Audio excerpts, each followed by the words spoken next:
Welcome everyone. Once more back to Cinematic Realms. I'm your host Gwen Webster, and with me, as always, is my trusty co-host Jared Kozel. How are you doing, Jared? I've been keeping on. It's been incredibly busy for me at work. I'm very glad to have a vacation coming up, not this upcoming week, but the following week. I'll be off for 2 weeks. But in the meantime, I've just been trying to keep my head above water, but overall, I think that process is going reasonably well. But of course, the real question, Gwen, is how are you? Uh, yeah, I'm doing okay now. It's been that is the topic of discussion tonight is how I have been in all the preceding several weeks before now. Real quick, I just want to pop these up. Thank you, Anna, for popping your head in. I really appreciate it. The support means a lot. Yeah, I the last time we were on was in about mid-September. Mhm. And I was just talking about the fact that I still have the pictures from that stream loaded up. It was for our Crouching Tiger, Hidden Dragon stream, and I was getting ready to go take a week off the next weekend for a trip. I went up to Ocala to spend the weekend with Trish and her husband for at a convention, which was great. I had great fun. Then I came back from my trip, and not so much to the point where I actually originally thought that I had caught a bug of some kind, but that turned out to not be the case. Um, it started off as I was feeling weak, then some dizziness came on, and then about a week or so later, I started having chills and sweats and feeling really warm, and then I just couldn't function at all, and I was sick to my stomach, and like all manner of things went wrong to the point where you'd be hard pressed to nail down exactly what it was because I had such wide ranging symptoms. Um, I ended up going to the doctor. Who tried to give me some amoxicillin, if it was some kind of bacterial thing. That didn't work. I eventually ended up, I was in such poor shape that and when I say poor shape, I mean I was not able to function at all. I was spending most of the time laying on the couch, or not even laying, just sitting on the couch, wrapped up in a blanket, staring at the wall and shaking.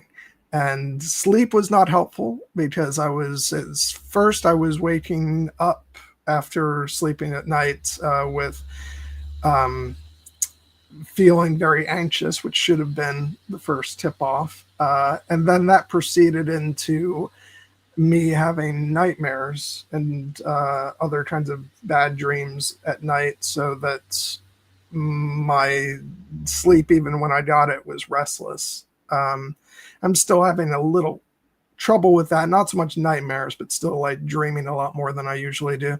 But I went to the hospital eventually, and they ran every test under the sun, couldn't find anything except that my heart rhythm was a bit slow, which is. I'm familiar with my irregular heart rhythm because obviously heart problems run in the family. So I kind of was like, yeah, I know about that. And eventually the cardiologist said, yeah, you're having some issues there, but I don't think it's connected to what you're going through right now. Um, so I ended up going home after that. Um, I should mention, having had about 2 panic attacks while I was in the hospital. And I feel like the consensus at that point, even though it wasn't like an official diagnosis, was that I was having a severe anxiety attack over the course of a number of weeks. And so I went home and just, ended up making appointments, something I should have done years ago, with a therapist and a psychiatrist who I've been to see them a couple times so far, and gradually over the past couple weeks, the physical symptoms have started to subside. Uh, I'm no longer sweating or having chills. My stomach issues have evened out. Not some occasional lightheadedness, but not as much. And another thing I was going through was I had no appetite whatsoever, and thankfully that has come back. Which, the not eating thing was making things 100 times worse. And I'm glad that that's no longer a problem. I'd say I'm about 80% back at this point. The new medication I'm on for my anxiety has not fully kicked in yet. It's only been about a week and a half, so I'm waiting to see how that might affect things. And yeah, I went back to work for the first time last week, and I'll be going back to my regular work schedule this coming week. And yeah, I felt well enough to where I was like, I want to start streaming again, but it felt weird to just go into talking about a movie. So I was like, oh, I'm going to come on and I'm going to actually talk about what I've been going through, and maybe where I should go in the future, and lessons that I've learned, and just what I'm feeling in general. I had hoped to have some extra people on tonight to talk with us, but unfortunately, it just didn't materialize. I reached out kind of. I didn't reach out to people until like yesterday, so I understand short notice and all that. But I actually want to start off like really thanking you, Jared, even though you are my co-host. I know it was also short notice after being off for a month and a half for me to reach out to you to say, hey, so are you free this weekend to to resume our streaming, and I'm very appreciative that you were willing to go ahead and come on and have us do this. It means a lot. It really does, and I've missed this, even though I mean maybe not at the time I was like, no, I don't want to do this, but like now that I'm feeling better and it's been a good long while, it's nice to be back on and doing this. And it's, and like I said, like we've been off for like a month and a half, but it feels like at least 3 months to me. It's like when you're that sick, it's amazing how time stretches on. And I had periods where I was just like, this is it. I'm never going to feel better. I'm like, my body is broken, and and I'm just like never going to enjoy things ever again. That's how bad it was, and it's nice to be mostly on the other side of that, and I'm looking forward to doing the things that I actually enjoy. First, among them is doing stuff like this, and yes, I have been looking at the movie times for this coming week, so I can head out to the cinema and catch up on some movies that I've missed. So looking forward to all that. But yeah, in a nutshell, that's what's been going on with me, and I'm going to elaborate on some things as we move throughout the stream. But also we'll just be just catching up as well. I'll be talking about some things that have been on my mind other than being terribly ill. And it felt like this was a good opportunity to kind of, like I said, catch up on some things and ease back in. And then in the next week or two, we'll be back to our regularly scheduled programming. But yeah, so that's where we're at. Well, which is a better place than we were. Which I'm happy for you, Gwen, that you are starting to step onto the right direction in terms of your physical and your mental health. Because, when you told me that, you wanted to take some time off, at least at first, just to say, I don't think we should do a stream this weekend. And then it became another week. And then it became clear that something else was going on. Obviously, those of us who care about you were kind of concerned. And I will just, say up front that, people may know that in my professional life, I am a doctor. I am a family medicine physician who works in primary care. I tend to keep strict boundary lines. I do not diagnose people over the internet. That is not my place. I am not anyone's doctor in this purview. I come here because separately from all that, I enjoy talking about movies. But when you were sharing in the Slack, Gwen, just how terrible you were feeling to the point of being bedridden for days on end, I did what anyone would do as a friend, not as a medical professional, and said, dude, go to the hospital. Yeah. So, and I'm glad that you did. And even though they didn't end up finding anything definitive on their diagnostic test, as I think I had advised you, that information is still useful information, and it allowed you to hopefully get to the answer that you have found. Yeah, I thanked you already a million times in the Slack, but I'm gonna thank you again just for that advice. And it was, which meant so much to me, especially kind of, general practitioners are what they are, and so like I don't hold it against my doctor that's like he just prescribed me antibiotics and then that was it. Like, what else is he gonna do? But it felt really good to have you giving me advice and counseling me with because I know how much you care about me, and it just and it was great because when you said go to the hospital, it's like I don't know if my dad was completely sure if that was the thing to do at the time. And I said to him, look, this is what I have a friend, he's a doctor, he says I should go to the hospital. and then we went the next morning. So that just helped taking that step. And yeah, so it definitely helped in several ways, because as you said, it's it ruled some stuff out, which was good. It kind of brought into focus that it probably was anxiety that was the source of my issues. I could have done without the panic attacks in the hospital to to sort of confirm that, but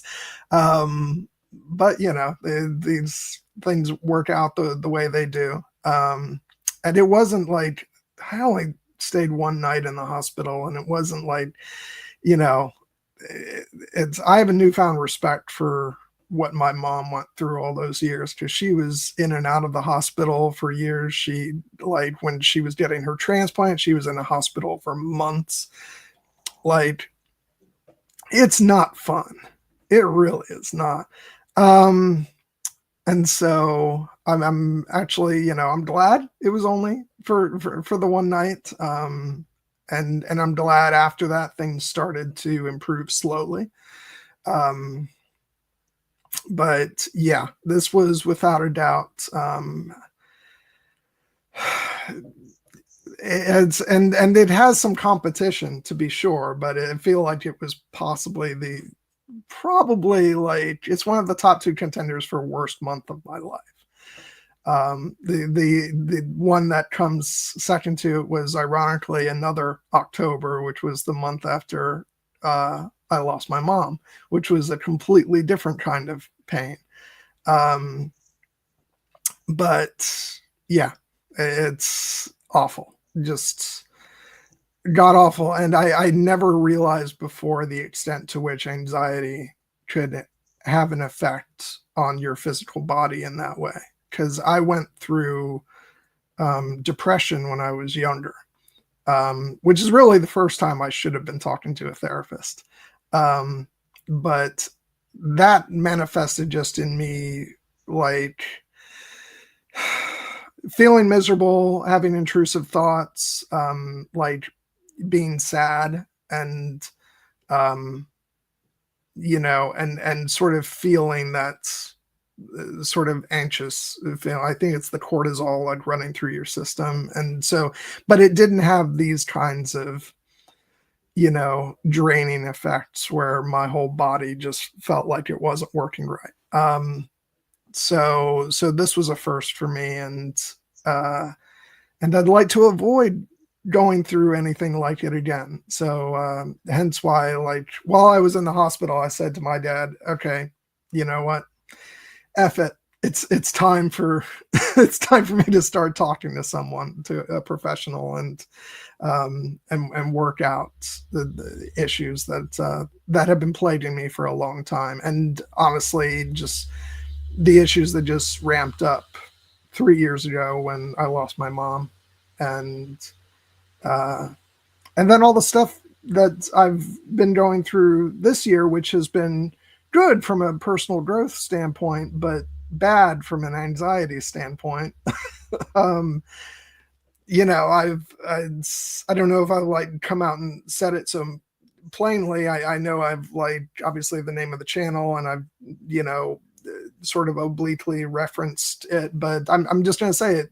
This past year I came out as non-binary, um, hence the name Gwen, and I've had a lot of really great support from my friends, and I've started going to a wonderful like group support center near me, which has been wonderful. Like that was one of the first good things I did. I did that in the aftermath of like a difficult family conversation, which I won't elaborate on here. Those who know what happened, but it didn't go great, and I felt like I needed support after that.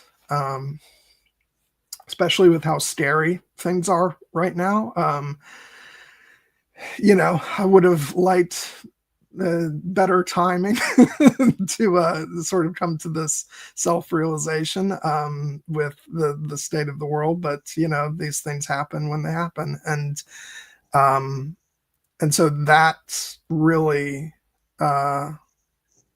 around May, I had a bit of a spiral from that, where I was not doing good because I wasn't feeling the support that I wanted uh, you know, from a particular place in my life. And but I think like I have so many friends online, and specifically in our group, that have supported me 100%, and I appreciate that so much. And likewise from the center, the local center that I've been going to, those people are great, and I've made some new friends. But it did, I definitely add to the stress that had been building, um, on top of everything else just going on in the world right now, which is a lesson I've learned, that I need to, like, I thought I was doing a good job, but I think I could do better in terms of stepping back and maybe not, killing myself with, you know, um, just worrying so much about every thing going on. And yeah, um, so yeah, it's, I'm glad I'm talking to someone now, because it's a long history of things that have been weighing down on me, that it's nice to get to talk about with someone, and hopefully now I can be on top of my anxiety and problems, so I don't, you know, so that I don't have an experience like this again. That's not impossible. Maybe I will, but I'd like to do everything in my power to try and avoid that. And I think this is a very healthy way to do so. So yeah. But I'm glad you're feeling comfortable with your plan of action. That's the most important thing. Can't promise that it will all be a straight line upwards. It never is with these types of battles, but you know, every day you can take a step in the right direction is a good day. Yeah, absolutely. Um, yeah, and I mean, think about some things that I might want to zero in on. It's like I'm going to talk about all this, and then I'd get through talking about it, and it's like, okay, where do I go? Where do I go from here? It's just I will say that um, it was, I alluded to I talked about this earlier, but like the fact that I can't believe it's only been about a month and a half that since I started, having these issues, and it feels like so much longer than that. And I was just sort of, I know at one point my dad said to me, "You're going to feel better. Don't worry.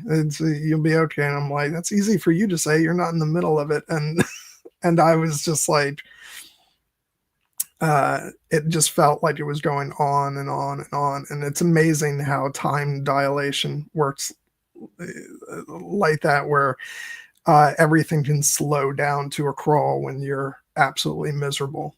Um, and then I remarked the other day, I was like, "Oh wow, today went by quickly because I was feeling better."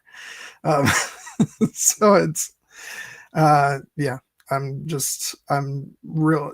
I think one of the big things that I'm going to take away from this experience is that, maybe this won't last long because I think as human beings, we have a remarkable capacity for like, uh, readjusting to the status quo. But what I feel like right now is that I don't ever want to, um, take for granted just being bored. Um, because if you're bored, that means that you're also like feeling fine.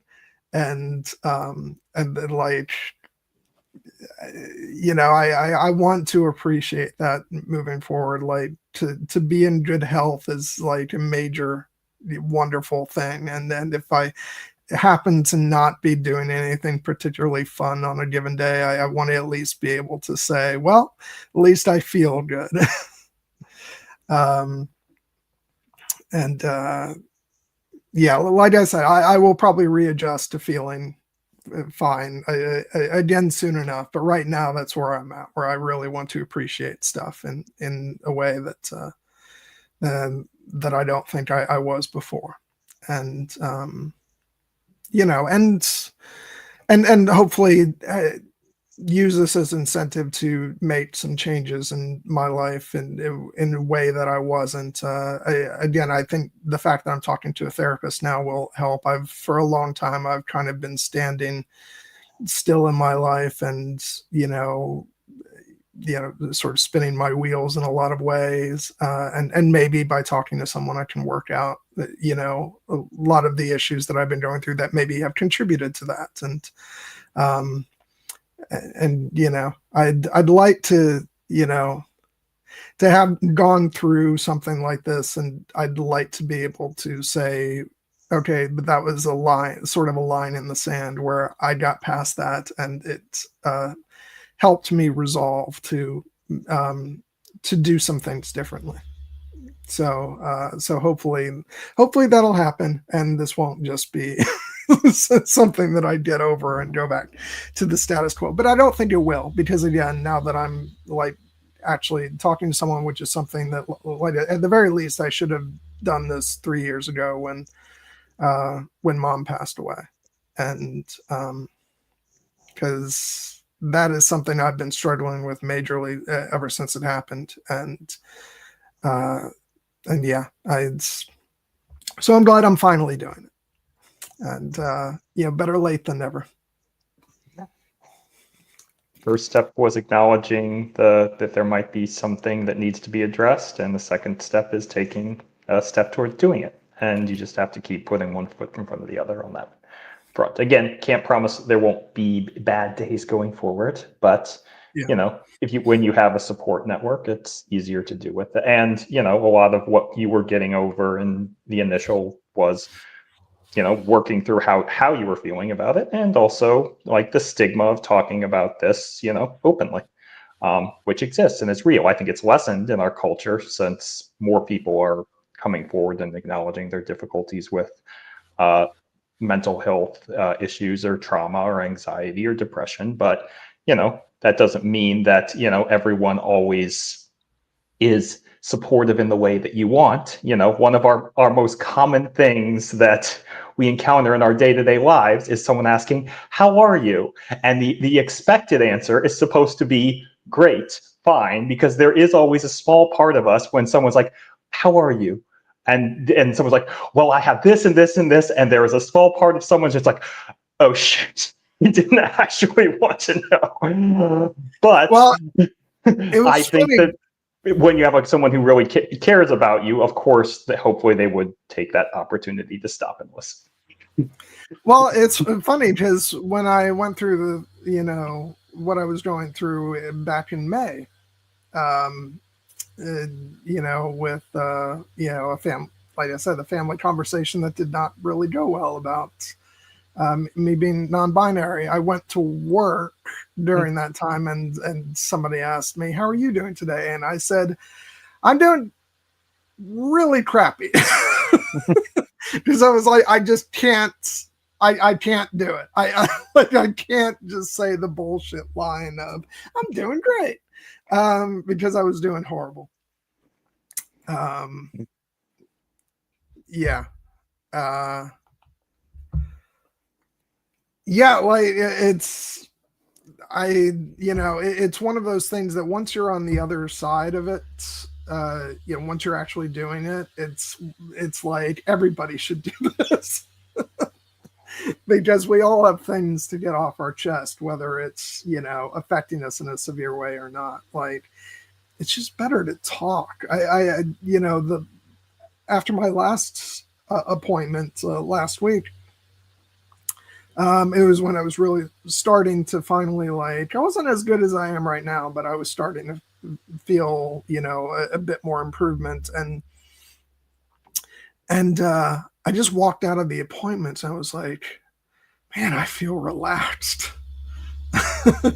And if that's and if that's all that comes from that, then like that's a great thing. And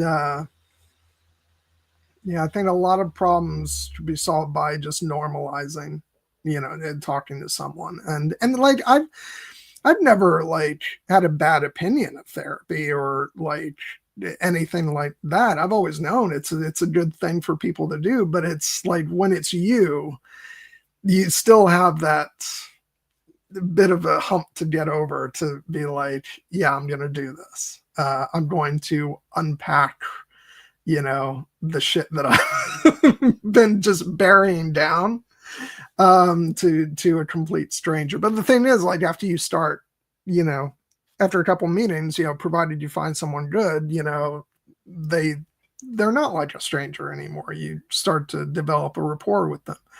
And it helps that my therapist is also Lord of the Rings and Game of Thrones nerd. So so like I was like, this is a good match. Um so yeah, it's I'm completely like so happy that that I'm finally doing it, and wish that I had done it earlier. But also who knows? Maybe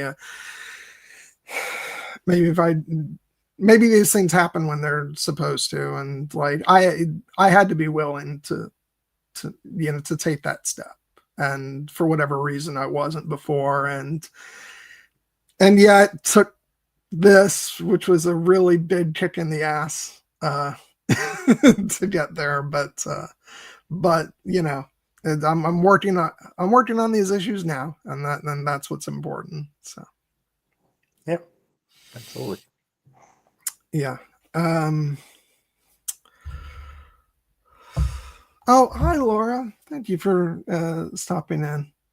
Um, yeah, it's about time for me to have my nails painted again too. Um, Laura was really nice to do that for me back in April when we met up for HereBeCon, and then I had my nails done again. I forget when it was. A couple of months later, at one of my group sessions that I went to. Only thing was, I had them put on acrylic nails, and they were too long.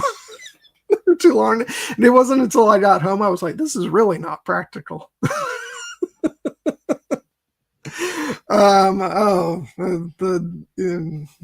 Learning to appreciate the life of a girl. But but they look great, and so yeah, I'd love to have that done again sometime soon. But and that's what I mean. Like, as tough as like May was for when I came home and had those difficulties, like it's only like the only reason like I sort of opened myself up to that was because at the tail end of April, a bunch of us were, at HereBeCon together, and I felt such warmth and support and love from all of our friends who were there, um, and that gave me the courage to want to like stand tall and be like, hey, this is who I am. And yeah, so um, so yeah, I can never thank our friends, enough for that, for all the support they've given me. And yeah, and yeah, with that, the other side of that support is also,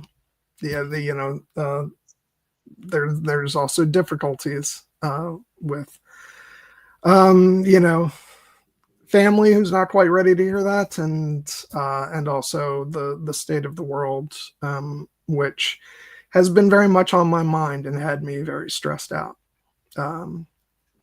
which no doubt, heavily contributed to what I just went through. Um, oh, thank you, Obi.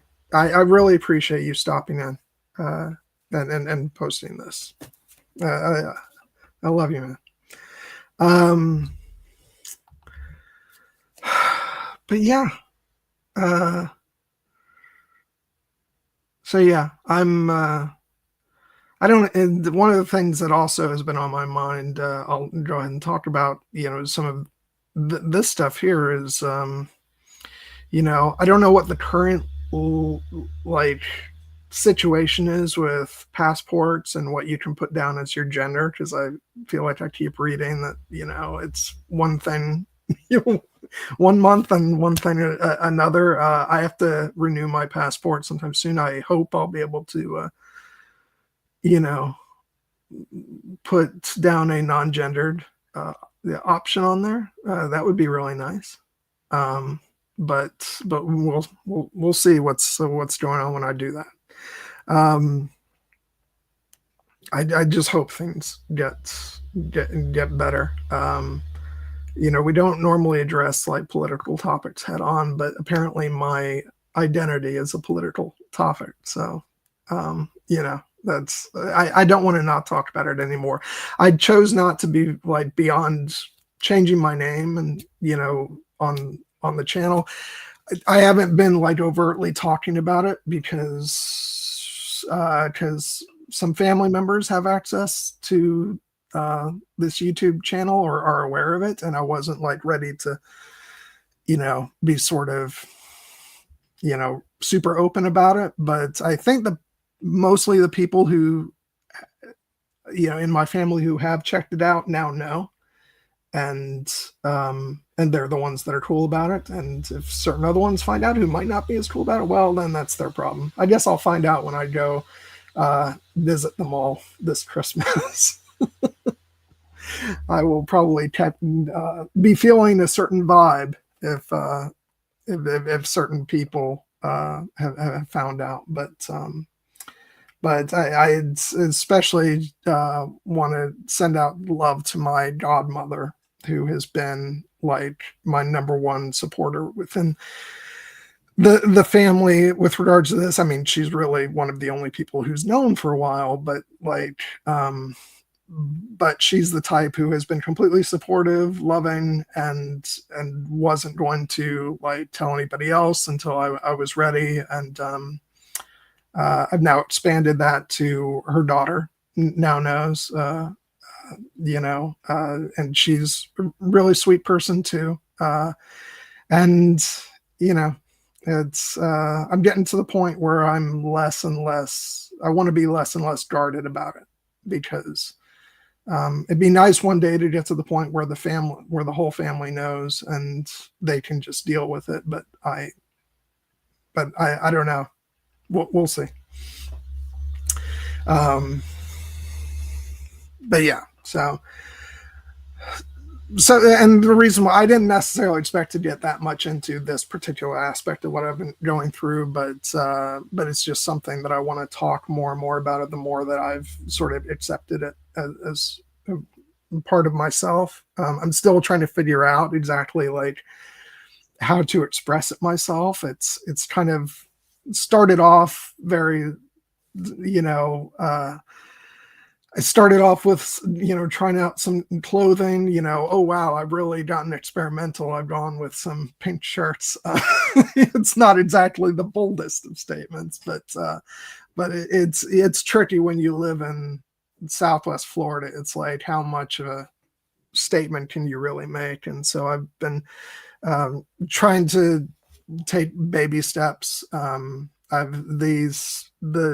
group support center that I go to was really nice about they had like an open closet thing where people brought in clothes and you were free to take the ones that you wanted. So I've actually got some really nice gender affirming clothing, which I've worn a couple times on the stream.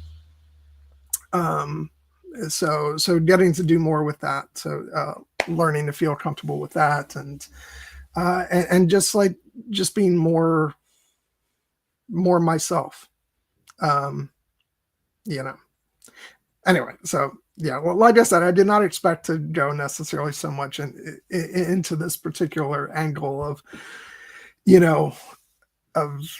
what's been going on with me and what's sort of been on my mind as I've been dealing with this anxiety. But I think it's a big part of it, undoubtedly.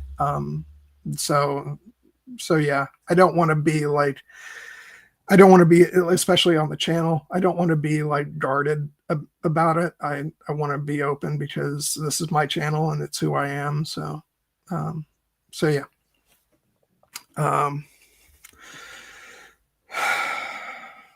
So yeah, I don't know where to go from there. No. We can go wherever you want, Gwen, because that's, you had mentioned you didn't really want to talk much, hadn't in the past wanted to talk much about what you're going through with your identity, and it's like, you frankly shouldn't have to, because it's just a part of who you are.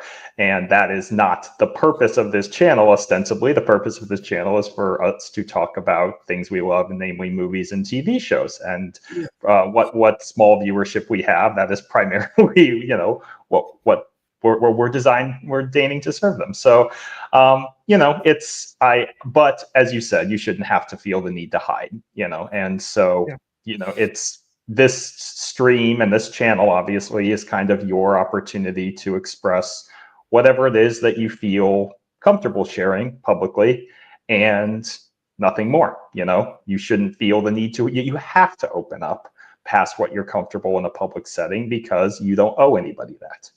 So that's why I'm kind of, just for the most part during this discussion, just sitting back and letting you go, and I, trying to be the friend who listens, as opposed to the friend who jumps in with their with their advice about what you should do and think.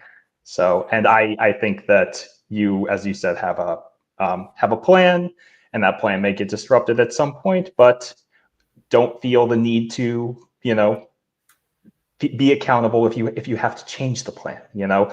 We took a month and a half off, and I was just like, take as long as you need, because this is supposed to be something we do for fun.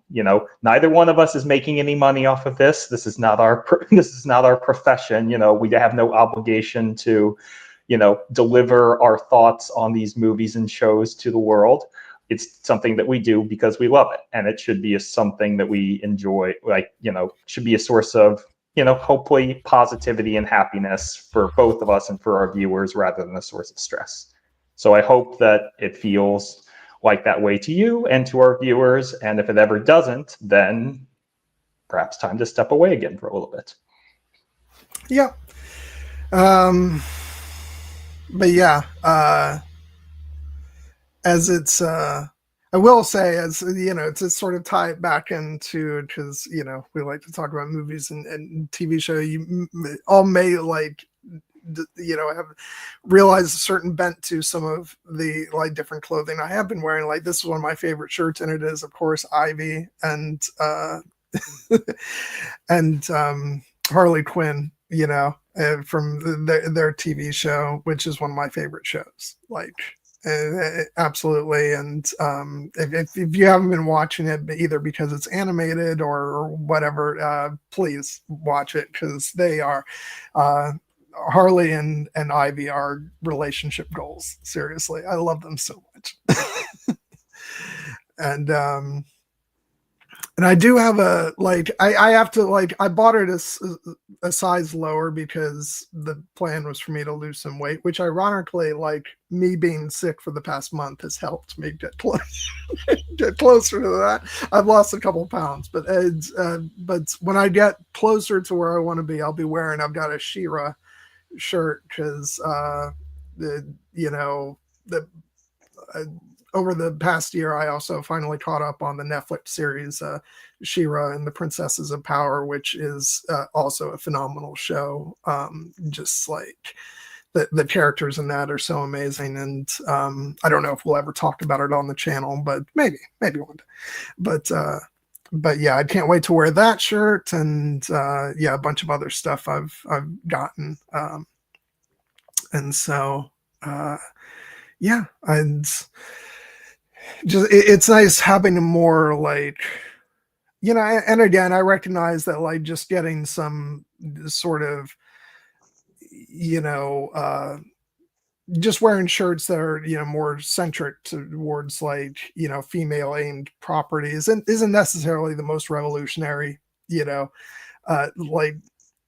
gender bending thing that I could do, but but it is because I'm so my identity is so tied up into movies and TV and all that, it is one of the first things that I go to, and I've been excited to be able to sort of tap into that aspect of my sort of nerdiness of feeling more free to showcase the stuff that I love that is not strictly for the boys, which I feel like I've always kind of been doing to a certain degree. One of the first times that I remember feeling like I was breaking rules was really proclaiming my love for Pride and Prejudice loudly, back when the movie was first coming out, and feeling a slight shame around I couldn't let my dad know how much I love the movie and stuff. And that's not necessarily, boys should be allowed to, to like whatever they like. But it did feel like that was sort of my first awareness of I don't want to be constrained by just these sort of typical gender things, boxes. And so I feel like that was my first bit of rebellion for real me. And so yeah, and so the more opportunities I get to do something like that, the more free I feel. And big part of that was wearing my beautiful, wonderful really pink Glinda shirt when I went to go see Wicked last year, which like made me enjoy the movie like a million times more than I would have otherwise, because it felt like I was seeing it as me completely. And um, and who knows, maybe I'll get even more daring this year. I was out. It's like child size, so I'd have to go in search of something more adult size. But I was in the bookstore and I saw like a child size like Glinda tiara. And I was like, oh my God, I would love to get that at least for when we stream about Wicked Part 2. I think that would be so much fun. And so, yeah. Um, We're saying good night to Father here. Yeah. Oh, Hey, good night, Potter. Thank you for stopping in. Really appreciate it. So yeah, and I get to be most daring when I go to my group sessions, because I know that like I don't have to worry at all about being judged there, and so I get a bit more free with what kind of clothing I wear, and yeah, it's fun. But yeah, anyway, so there's that. That's a big part of what I've been going through over the past year, that has kind of been both a source of joy, but also sometimes a source of anxiety for like how much I can open that part of myself up to the real world, or not the real world, but the sort of nearby outside world, because of course Florida is not a great place to to express your true self, but yeah. And then and the other big thing, like I said, has been my mom, missing her. I feel like the the worst moments with that have been when I'm not consciously thinking about her. It's actually the moments where I'm just kind of moving through my day, and it's not like purposely thinking about her, but it's the sort of back to my mind awareness of the lack of her in my everyday life, and the fact that I walk through the house and she's not, whether she's in the bedroom or she's in the kitchen or whatever. There was just so much of my life where she was there, and just this presence, and she was my favorite person in the entire world. And so over the past 3 years, just not having that most important person, where she was, and the fact that she's just gone, I think, like, so even when it's not a conscious like missing of her, it's somehow, that's somehow worse, because at least when I'm aware of it, I'm thinking about her, and I'm thinking about the good times, as well as how much it hurts for her not to be here. And so yeah, it's just been really tough, and I think it's been a mistake not like opening up and being able to talk about that. And so that's like one of the things that I'm really happy about now, that I get to I get to do in a professional setting, and and have someone tell me that it's actually it's okay to be hurting from that, and that and to sort of help me deal with those feelings. And yeah, so sorry y'all, I really didn't know what kind of shape this stream would take, and it's really just turning into a therapy session where I'm actually just talking about all the things that are on my mind. I thought I was going to talk more about the actual physical illness that I went through over the past month, but like But I guess there's not much to say about that. I described what I was feeling, and and it's like, and that's what it is. So I hope you guys don't mind me like getting into this stuff because, but I think like maybe by me opening up and talking about what's been really hard for me, maybe it'll inspire like somebody else who maybe feels like they've been afraid to talk about their issues. Maybe it'll inspire them to, you know, to reach out to somebody.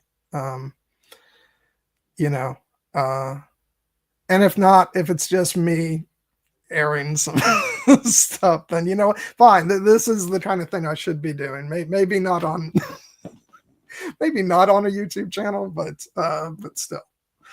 Um, but yeah, I don't know. You got anything to say, Jared? Your channel and your prerogative. These are the things that are on your mind, and I want you to know that this is a place that you can talk about those things, even though you are under no obligation to do so. I would say that the finding yourself in a clinical environment, behind closed doors, is probably going to ultimately be the more productive way Yeah, to work out these feelings, because there are certain things that like probably shouldn't be shared publicly, not because it's not right to do so, but just because it's probably emotionally safer for you yeah, as that's the patient.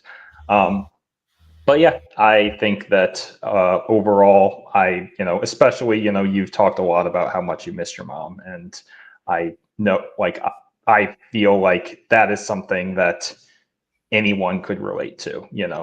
Losing a person that important to you, and also wondering when is the right time to feel like you've moved past that. And the obvious answer is that you know you don't you never do, and it's but that doesn't mean that it should cripple you to the point that you can't function. That is the point of going through therapy, but it is something that you will carry with you for as long as you live. So finding a way to make peace with that is going to be an essential part of what you're doing. So I not having gone through that experience myself, I'm not about to offer you advice on how to deal with how you should feel about that.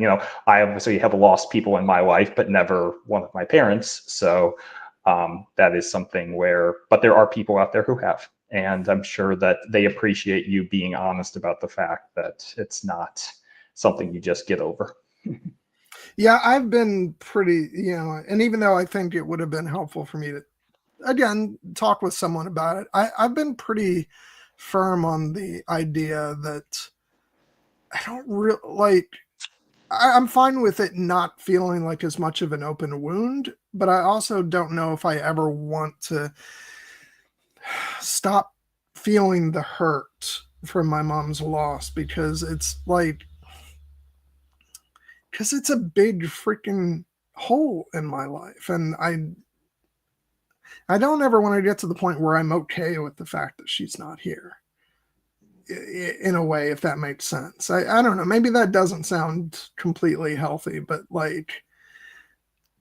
she was just such an enormous part of my life that it somehow feels like it would be wrong to, wake up one day and say, yep, it doesn't hurt anymore. Um, like it shouldn't hurt to the point where it's crippling, but but I think there should always be that reminder of like how important she was to me and is to me. So yeah, I'm sure I'll eventually start working that out in my actual therapy sessions. How to best feel about that, but yeah, I think that's where I've kind of been with it, and like there's a great line in Arcane where Vi says to Kayla, I'm trying to remember what the exact line is.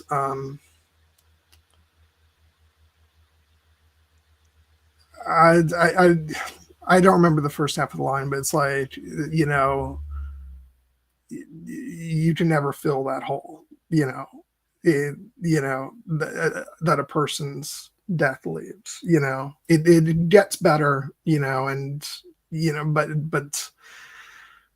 but you're never going to fix it completely. And that's the way I feel about losing my mom. So, yeah. Hi, Cassie. Great to see you. Yeah, and I think that's what I'm saying. Yeah, it's you don't ever get there entirely. You just yeah.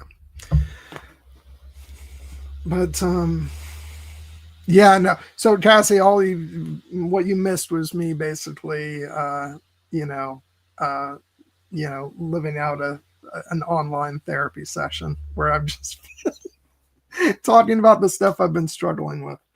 Um but yeah, no, it's everybody who's popped in tonight, I really just appreciate it so much. You guys are great. Um and yeah, we'll probably dip, you know, into some of the stuff some more as we go, but I want to we're close enough to an hour. Let's do the mid roll, and then we're going to have some lighter talk.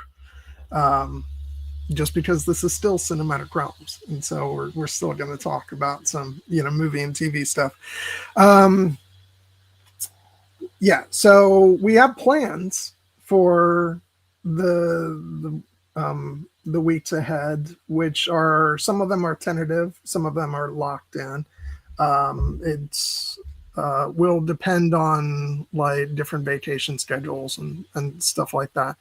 But we can say that next week we are tentatively set to talk about Fantastic Four First Steps, which you know, which I think we both enjoyed. I think I'm the you know, slightly bigger fan of it, and because I've been like waiting for like a really great Fantastic Four movie for so long, and just I just absolutely love the movie, and I'm gonna get to gush about like how much I love the production design, the music, the performances, everything. So yeah, so that's gonna be a lot of fun.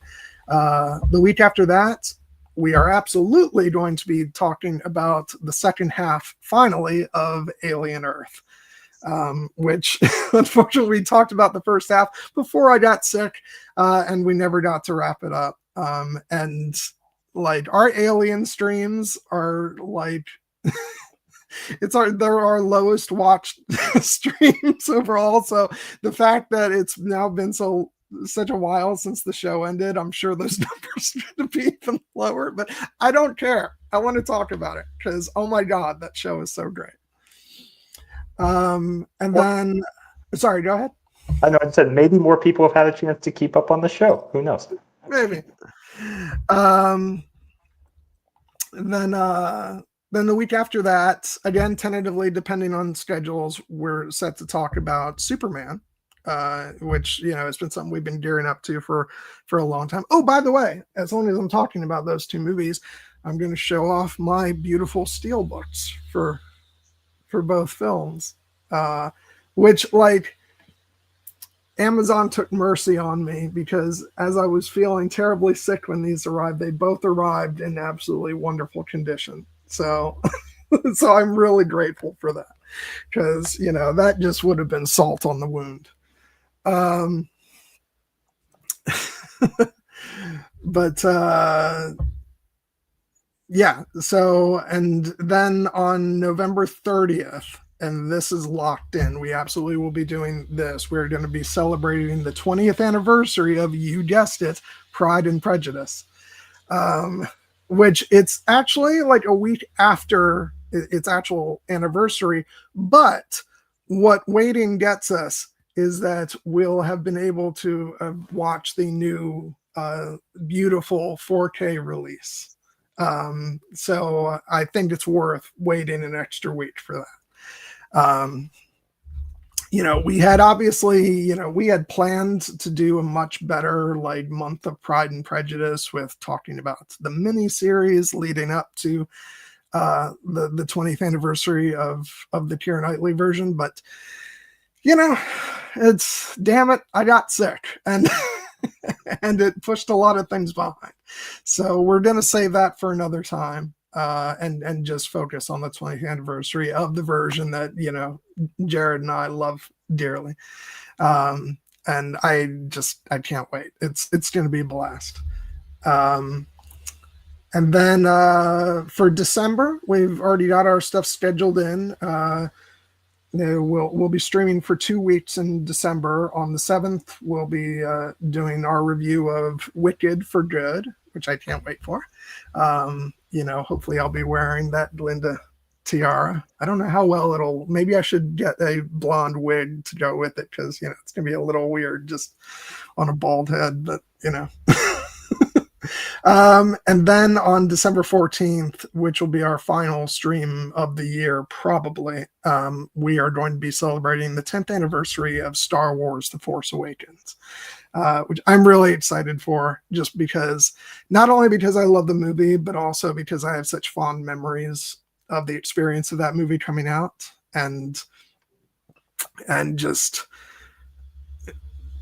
it was just such a wonderful time. It was like things were really warm and fuzzy in Star Wars for the most part, and we were getting hints of the what was to come, but there were a lot of warm and fuzzy feelings in a lot of the Star Wars community, and I just remember like the cultural event that movie was, and so it's going to be a lot of fun to not only talk about the movie but delve back into our memories of that time, and then that will lead us into when we come back in the new year. We'll also be continuing on with the sequel trilogy, talking about The Last Jedi and The Rise of Skywalker. So looking forward to all of that.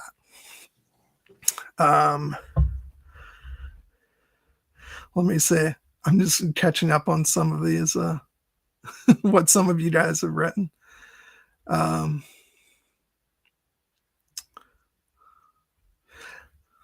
Oh, cool, Mother One. You're talking about your, you have, some book and movie clubs. Oh, that's a good one. I've done a stream on that one with Aaron, our friend Aaron, which was great. Were you on? Always remember that stream because it's the one where my power went off in the middle of it, and I finished the stream talking to you in the dark. Okay, all right. I couldn't remember. I knew for sure that Aaron was on there, but I didn't remember like what era of the channel it was. Yeah. No, it's such a good movie. And also it's when I fell in love with Catherine Zeta-Jones. How could you not?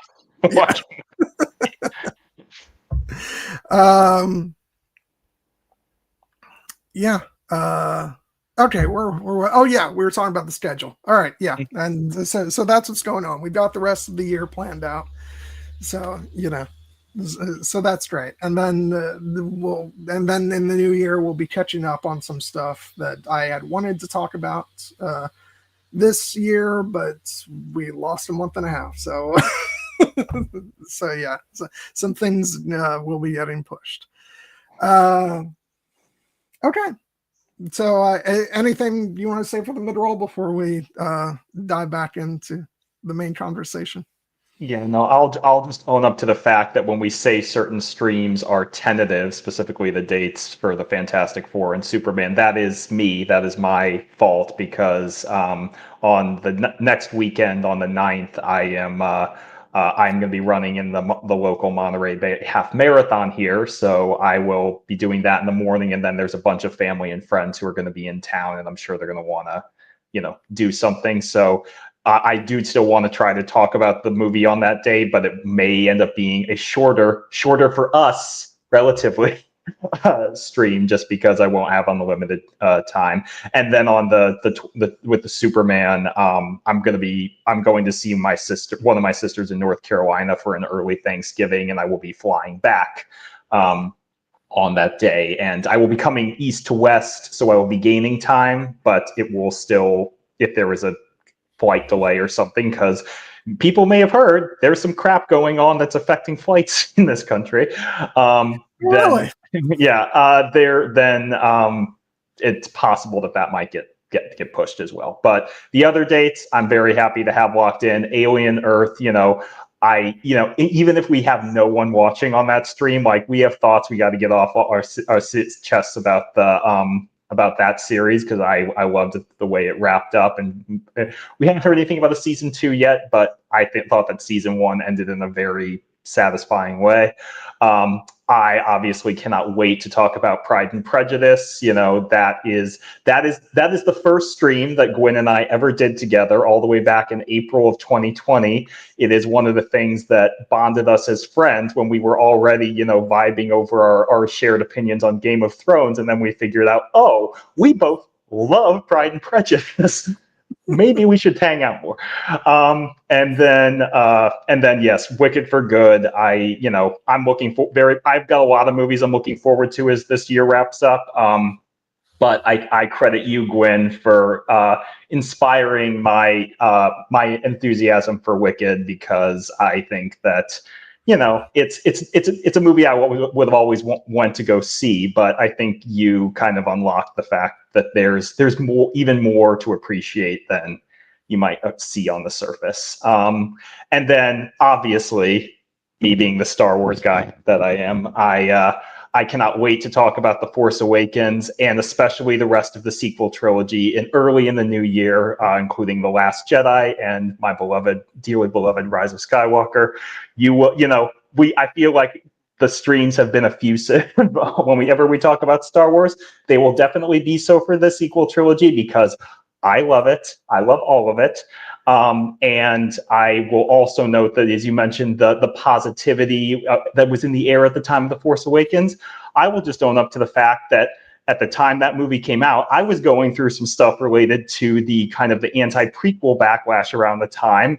And The Force Awakens was one of the things that kind of helped me actually get through that and start on my current, journey of appreciating new Star Wars for, what it can be. And I think that it'll be fun to revisit that from both sides in December. Yeah, and our Rise of Skywalker discussion will be interesting. Oh, well, you will have to define interesting, because I can tell you, Gwen, if you start to bring in the negativity, my positivity levels are only going to go higher. They won't be. I won't be like a spoil sport, and I won't be like. I'll be fair. but it's but I also I want to have an honest conversation about the movie too, because there is a lot of stuff that I'll have to say about it that will be positive, but then I'm gonna also want to be honest about the things that don't work for me, and because to do otherwise just wouldn't be, it wouldn't be right, because we always I always say because people always just say I'm always just effusive and positive about everything, and the thing is, we talk about the stuff on the channel that brings us joy, and so yeah, in the case of this one, I just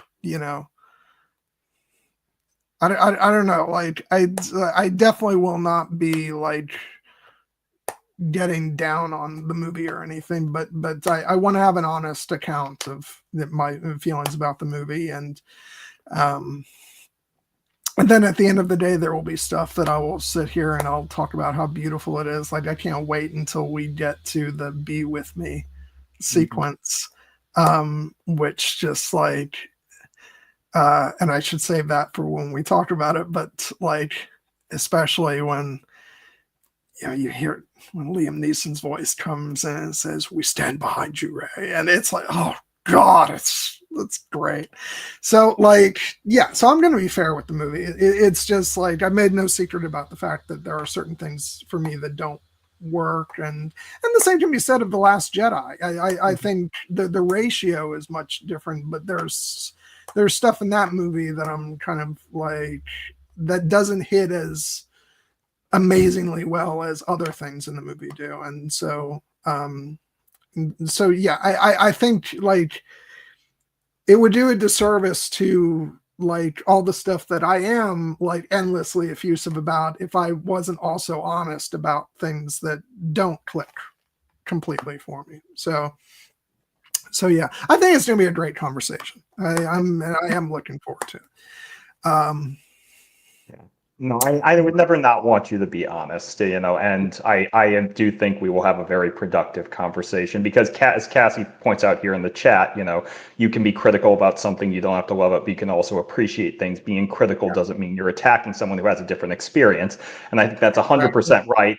Unfortunately, online, sometimes there are people who are less emotionally intelligent and thoughtful who that is how they approach criticism, where basically they invalidate people's perspectives and appreciation for certain art because they don't see the value in it. And that definitely has happened with The Rise of Skywalker and the sequel trilogy and Last Jedi as well. And I can say for sure that as someone who has been in the trenches and gone up against a lot of those people on the social media side, trust me, I have heard every single argument that they may throw. I have rebuttals to every single one of them, and those rebuttals are passionately felt and hard won. So I can say for certain that my love for the movie is 100% authentic and it cannot be broken. So I'm happy to talk about it for anyone who is willing to approach it with an open mind. All of these movies. I just want to interject. I don't understand, Cassie. Why would you talk yourself out of this? Yeah, come on. Treat yourself. Yeah. Yeah, I can't remember who it was that I was talking with about this months back, but like, I don't know if it was it Trish? No, maybe it was somebody else. Somebody had gotten a Padme Christmas ornament, and their family objected to it because it was Padme was holding a gun. And it's like that's not very Christmassy, I guess, but it's like context, people, context. Yeah.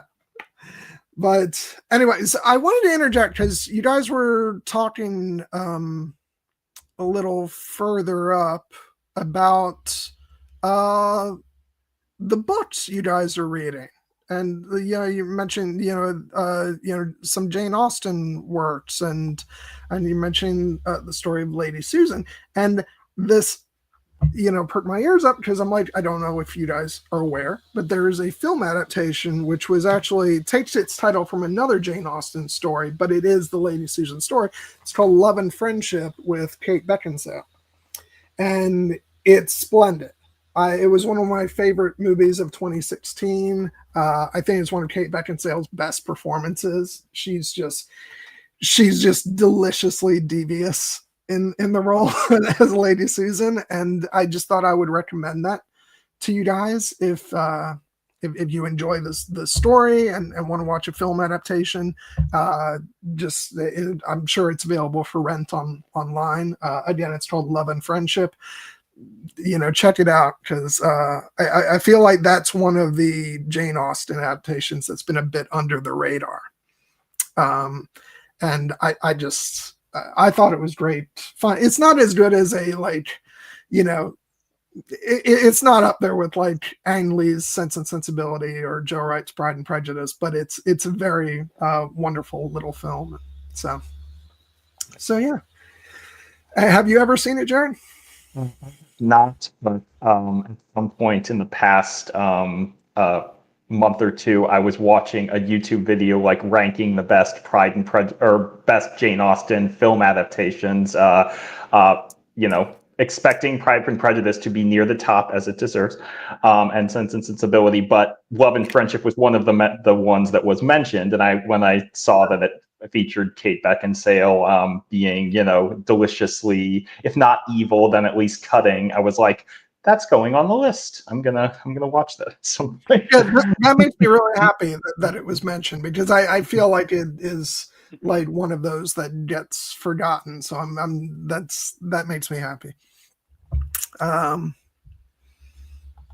Yeah, excellent. Yeah, see, as long as I can bring some awareness to the movie.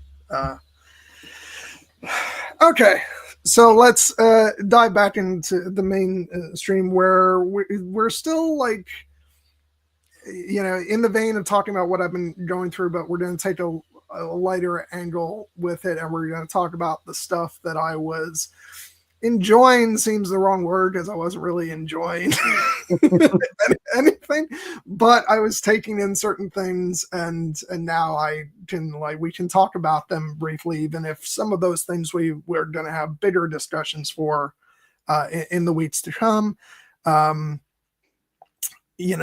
I was watching a lot of like YouTube podcasts because I was like doing so horribly that I was just wanting to stay focused on something. And so a lot of my watchings was like stuff like Conan O'Brien's, podcast, what's his name, Dak Shepard, Katie Sackhoff, their podcasts, just because those are podcasts where like they're not getting into like big political stuff. They have like celebrities come on and they give fun interviews, and I was looking for stuff that was cheering me up, so I was watching a lot of that. The things that I put on hold for a little while were like, I delayed watching the season finale of Outlander: Blood of My Blood for a number of weeks, because I was like, damn it, I'm not going to finish this season feeling like shit. I'm going to wait until I feel better. And then I finally did get to watch it. Loved it. It was beautiful.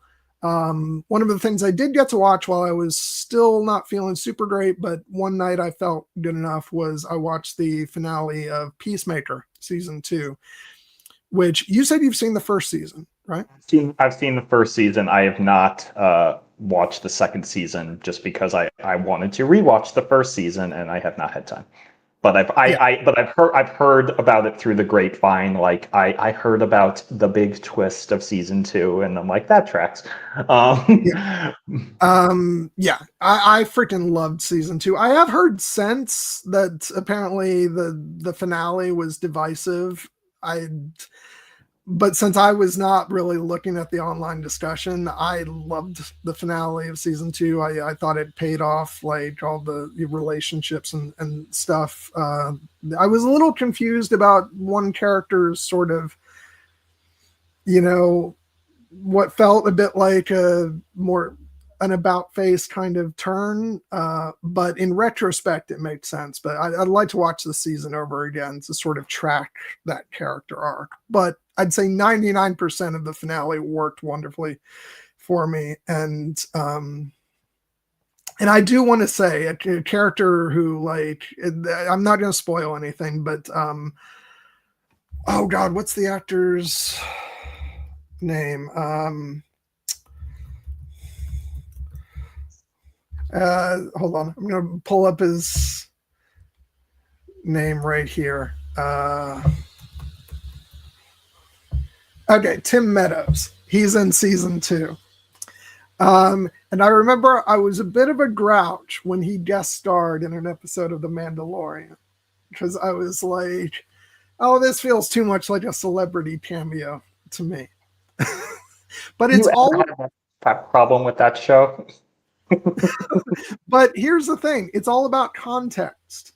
And Tim Meadows fits perfectly in the ecosystem of Peacemaker, because everything on that show is off the wall, kind of like crazy. And he plays a character named Flurry, he's part of Argus, the government agency, and and and this isn't really a spoiler, but the big joke is made of it. I'm just gonna say it, and I'm gonna just leave it there for you to find out more about when you watch the season. But he suffers from very serious condition, bird blindness. And that's all I'm gonna say. I can't wait to unpack that particular mystery box. Yeah. He was freaking hilarious in the season. I loved him so much, and all the main cast of actors were so and yeah, just they all stepped up their game so much, and John Cena, I can't say enough good things about. And when you talk to people about Peacemaker who haven't seen Peacemaker, I don't think they understand how fucking good John Cena is in the show. Because he's in a lot of the movies he does, he's playing the comedic angle, and and I think everybody's pretty much agreed on that he's a great comedic actor, and he certainly does a lot of comedy in Peacemaker. But there's also such wonderful character depth, and the dramatic stuff that he does. Your heart just breaks for this character. And I never thought I would have said that about Peacemaker, of all characters, coming out of the Suicide Squad. But he just breaks my goddamn heart in the show. And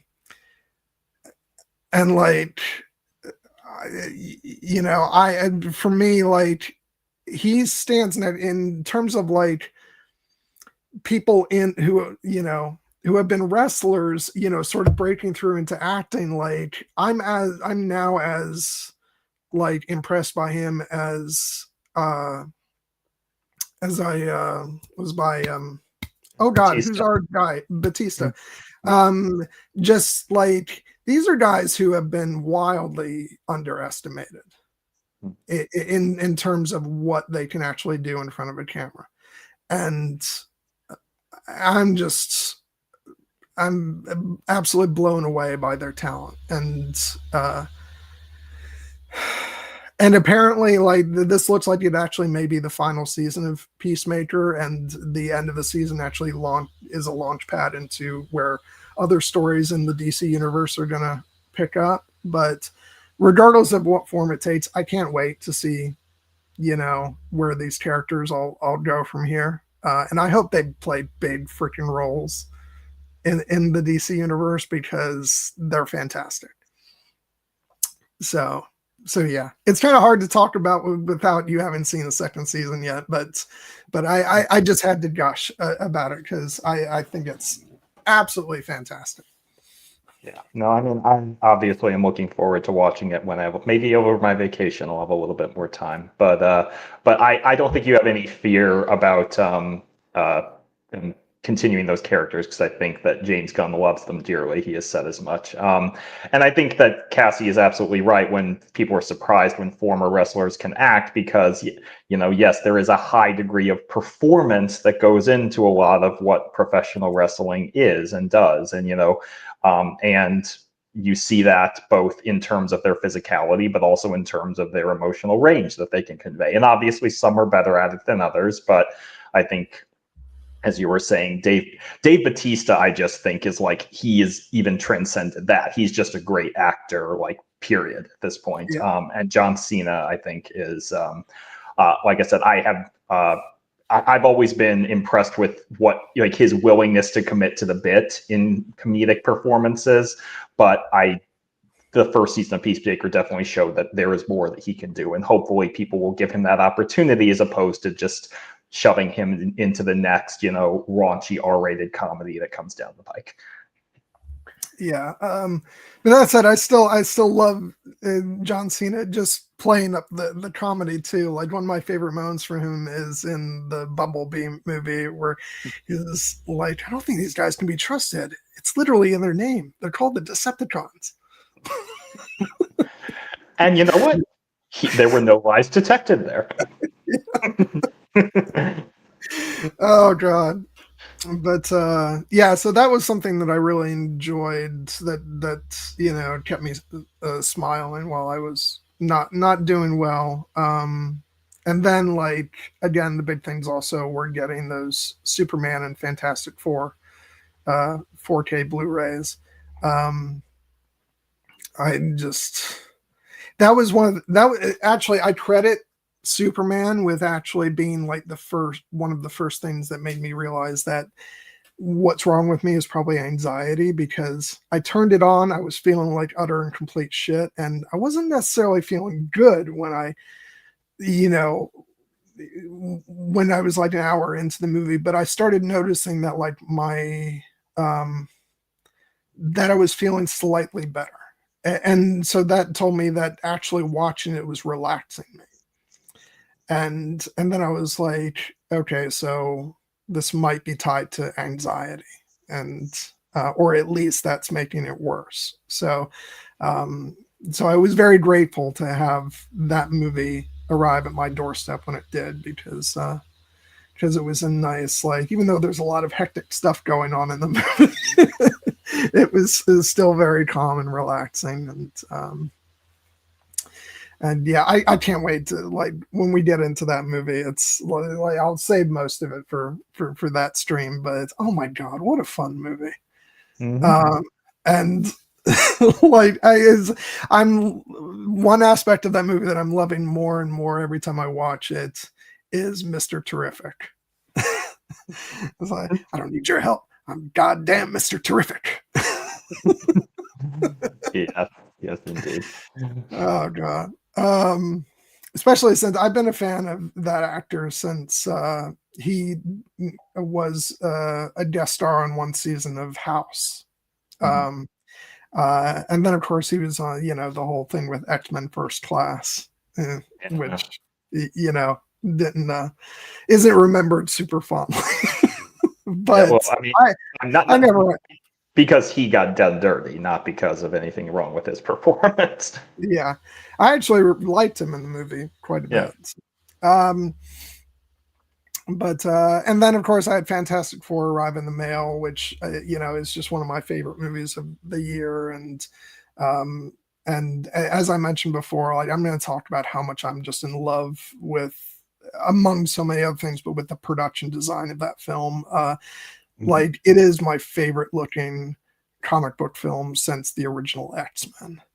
I just think it's stylish in a way that few other films have been, and it's lucky because it gets to draw on the sort of retro futuristic, look of when the comic book came out. And but I just think there's something so fresh and original about it. And and I hope they find a way to retain some of that as like their story moves forward. I know obviously they're going to cross over with the Avengers movie and stuff, but I honestly wouldn't be opposed to, like, I don't know what they're going to do with the Marvel universe, if they're going to combine different elements of the different multiverses, or how that's all going to unfold. But I hope they find a way to retain some of the stylistic flourishes of this first film, because I just think it's beautiful.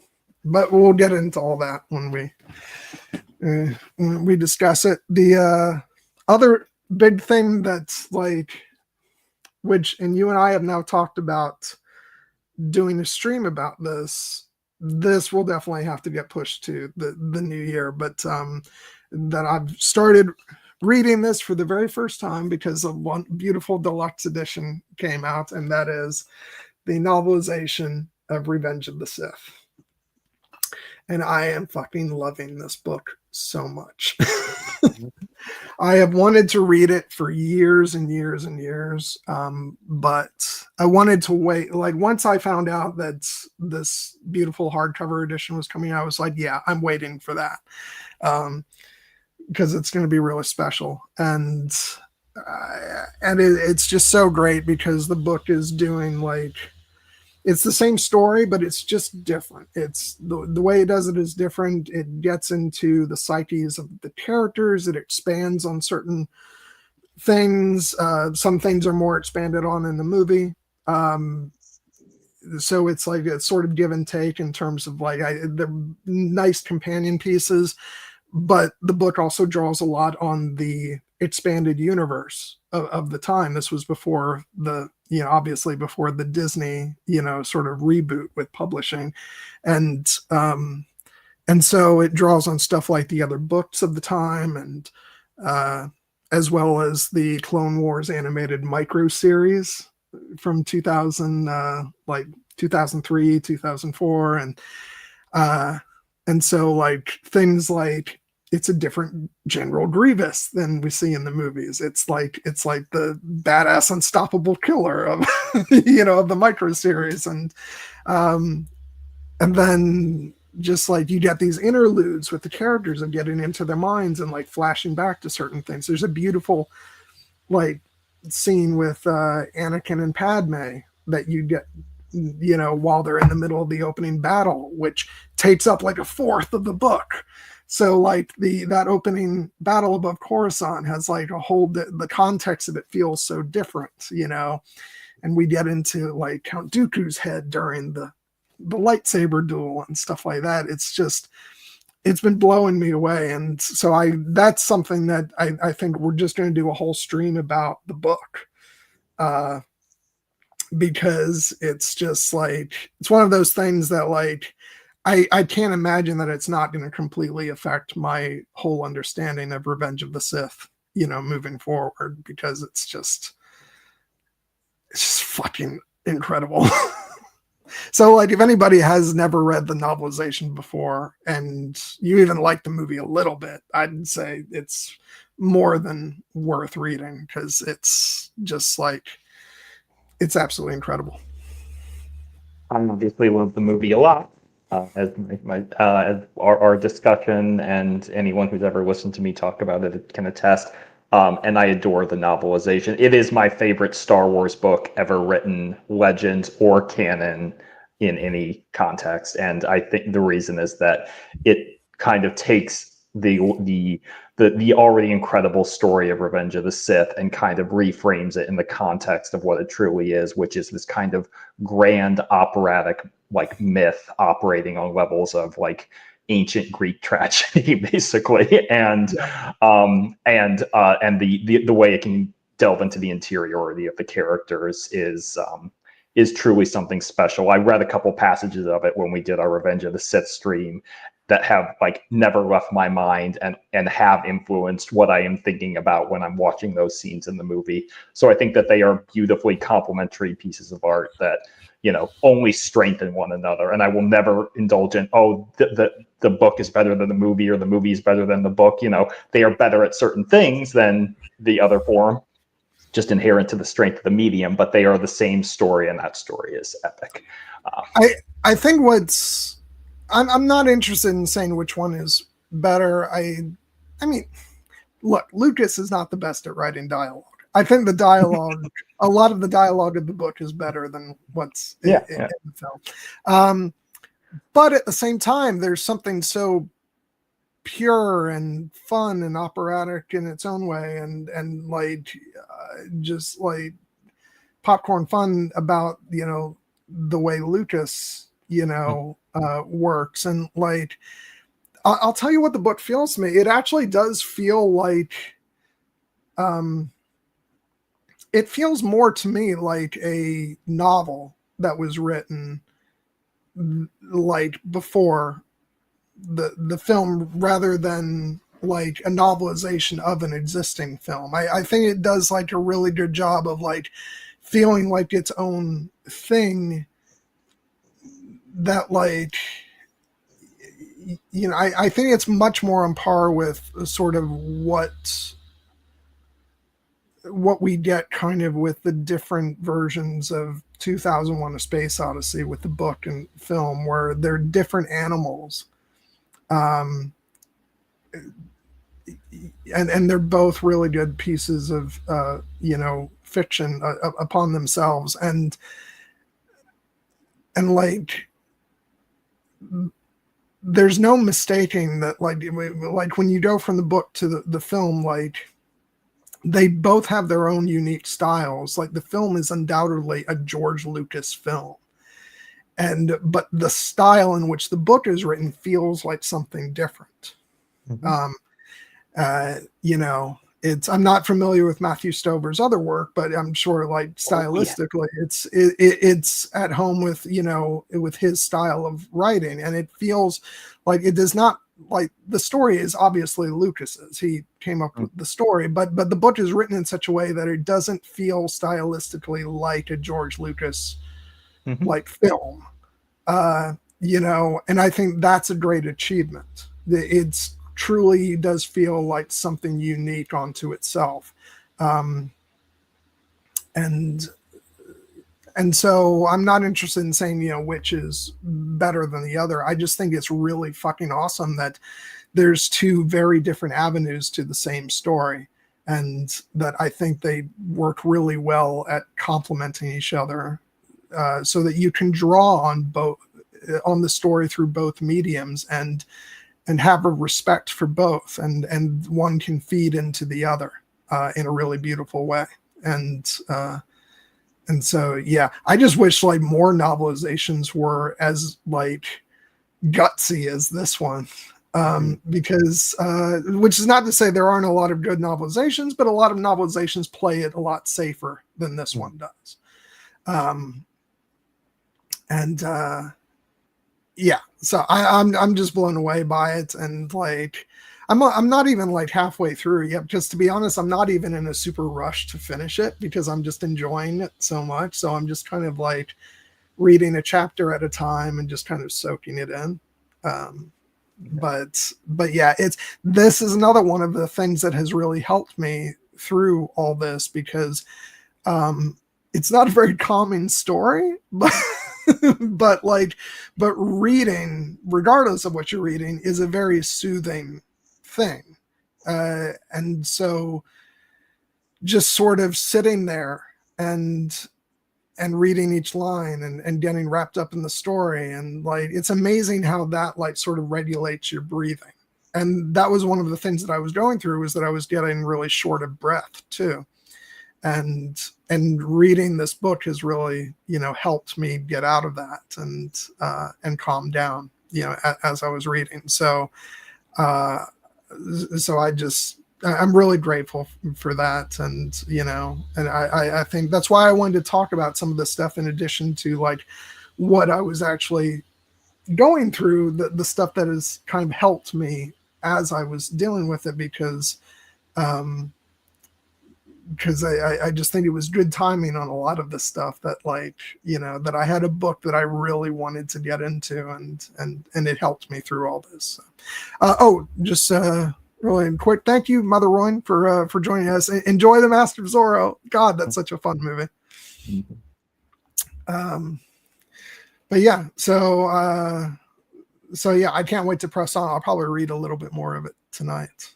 Yeah, it's a lot of fun, and I'm looking forward to doing a full stream on it. Yeah. Oh, so am I. And I will also say that if you do decide to press on with other Star Wars novelizations by Matthew Stover, not novelizations, but just novels, his two of my other favorite Star Wars books ever written are also written by him, and that being the Mace Windu novel Shatterpoint, which likewise has deeply informed my understanding of the character, even if it is now considered Legends. And then one of his novels from the New Jedi Order series called Traitor, which is very dark but very excellent, and even if it gets very psychologically twisted at times. I'm not surprised to hear that it's dark, because I said to you, like, the Revenge of the Sith novel in part feels like a fever dream the way it's written. Oh yeah, and Shatterpoint does as well. Shatterpoint is basically it's reductive to say it, but it's basically like Heart of Darkness / Apocalypse Now with Mace Windu as the main character. And I do actually have the recent paperback re-release of that book. I just haven't gotten to it yet because I knew it was something I would want to read because I was going to be reading the Revenge of the Sith novelization. I wanted to read it beforehand, but it didn't quite happen. But I'll still get to it at some point in the future. But yeah. And the other big thing is that that I got into over the past week as I was actually feeling better, and I was very happy to be able to enjoy it. I got both of my beautiful steel books for Arcane Season 2. Got my my standard Blu-ray edition that has Vi on one side and Caitlin on the other. Mm-hmm. And then both you and I have the 4K edition. Yes, we do. Jinx on one side and then Echo on the back. Yep. I have so far rewatched the first 3 episodes.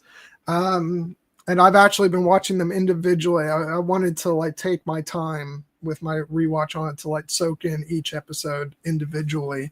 And I'm gonna reaffirm my previous position that I wish this season had actually been dropped one episode at a time, because I actually think that because of the scope of the narrative, mm-hmm. I think it would have been better to take each of these story acts and have more time with each of the story beats. And I think the episodes are actually crafted in a way where they're each unique pieces of work. But I don't know. That's old news. That was long since done. And now people can watch it at their own pace. So yeah. No, I'm very much looking forward to rewatching all of Arcane, but especially season 2, because I haven't actually done a full rewatch since the series dropped. I've just gone back and revisited a couple episodes, namely the 7th episode, Pretend Like It's the First Time, which is my favorite episode of the series, and which I have seen 6 times.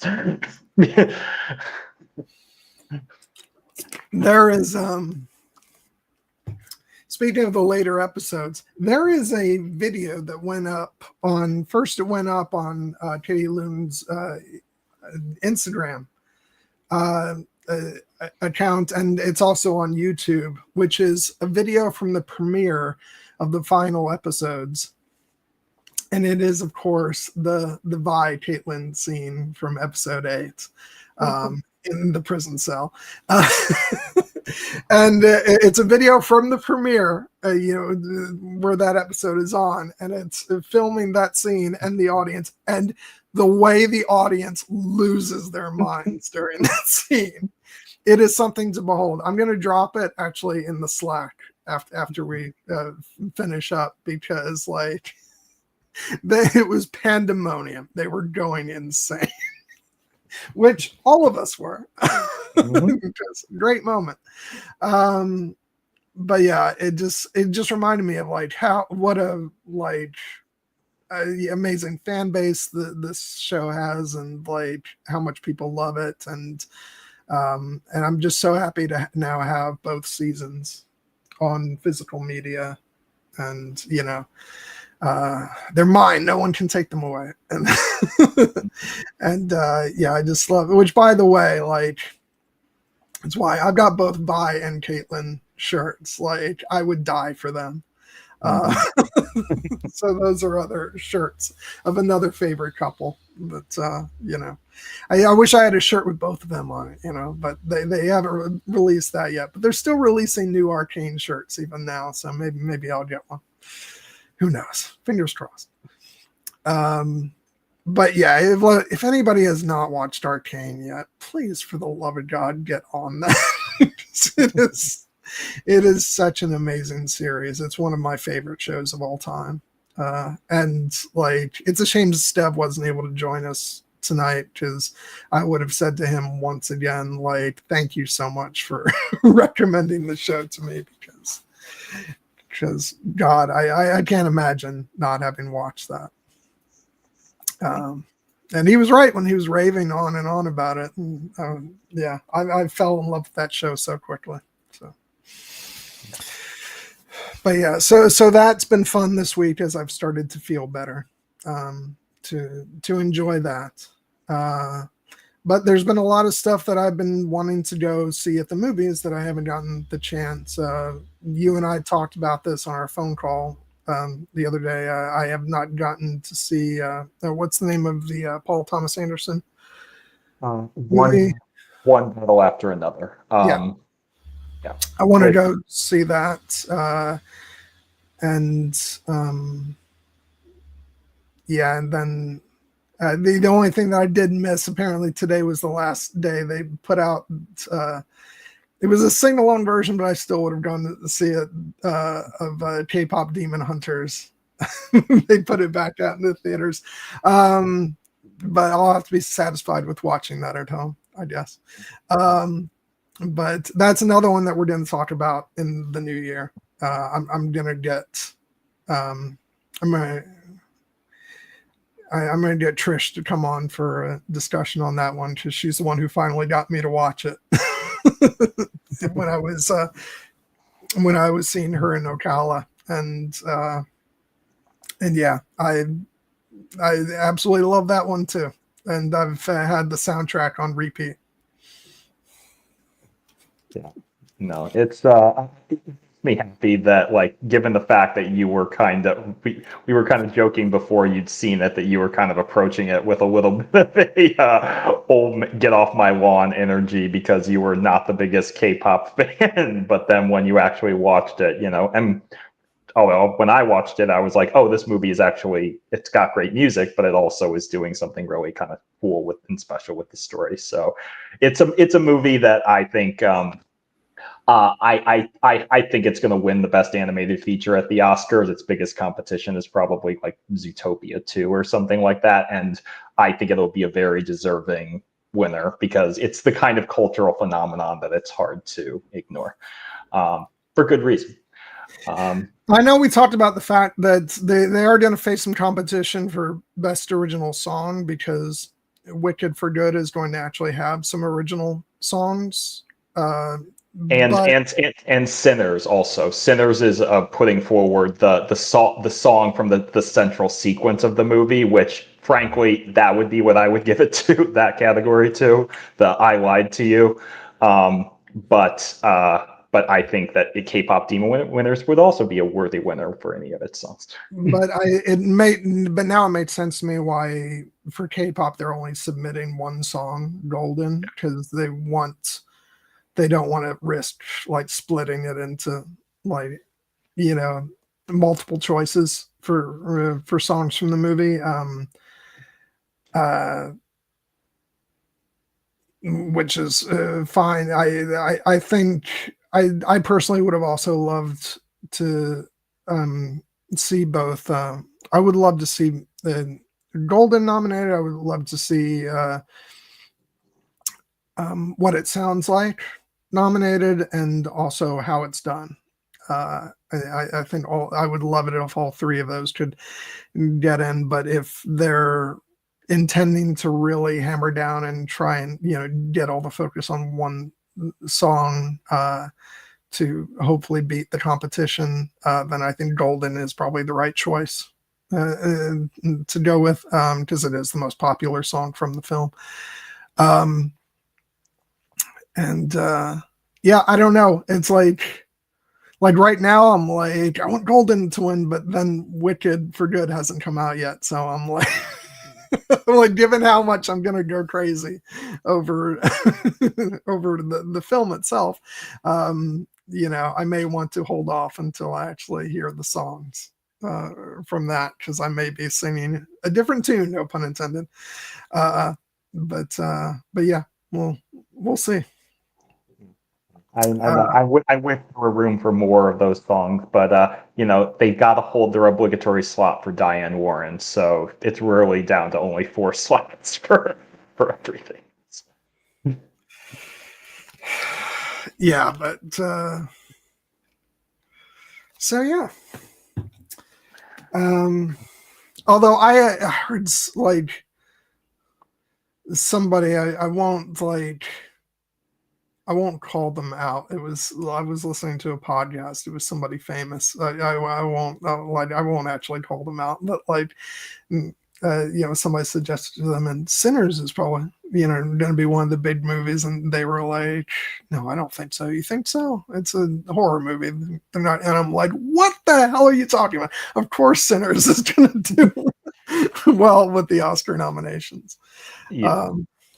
Yeah. I mean, I will confess, I think Sinners is perfectly safe for Best Picture. I think it's going to get a lot of crap nominations. I still am riding high for Michael B. Jordan. If Ryan Coogler doesn't get in for screenplay and director, then they should be lambasted.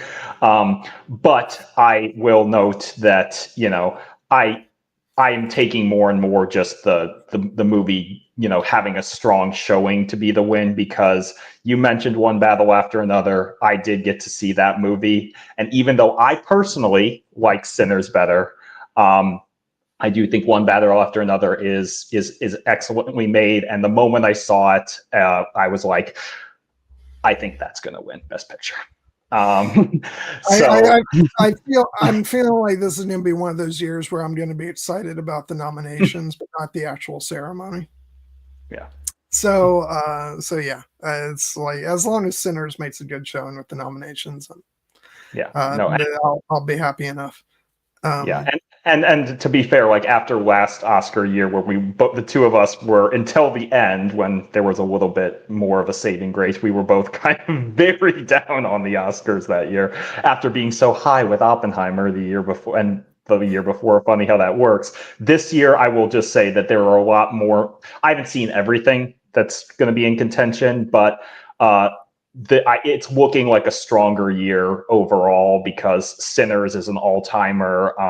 One Battle After Another, even though I don't think it's Paul Thomas Anderson's best movie, is excellent and incredibly timely, and has a lot of great performances in it. I just got to see Guillermo del Toro's Frankenstein in theaters. I love that movie. I think it's going to be more of a bottom half contender, but if there's one person I'm personally riding for, or like championing this year, it's Jacob Elordi, as his performance as the creature, I think, is incredible. It's the kind of work that the Oscars tend to overlook, because it's more of a genre-based performance, but he's just outstanding in it, and really finds the humanity that's present in the this so-called monster, and it's an incredibly faithful adaptation of Mary Shelley's original story, which I actually just bought the book of because I wanted to reread it after seeing the movie. So those are all good. I'm very much looking forward to Hamnet. That movie has just been getting raves, and I've been a massive fan of Jessie Buckley for years, and she's getting like best of the year kind of notices for that performance. So overall, I have a lot to look forward to. Stellan Skarsgård in Sentimental Value. I would love to see him get his first Oscar nomination after he had such a strong year with Andor. So this year, there's not a movie where, like last year, there were a couple where I was just like, why? This year, I feel like I'm going to be happier with the overall slate of nominees. And even if the winner is not perhaps the film that I would personally choose, I still think Sinners has a real chance, by the way.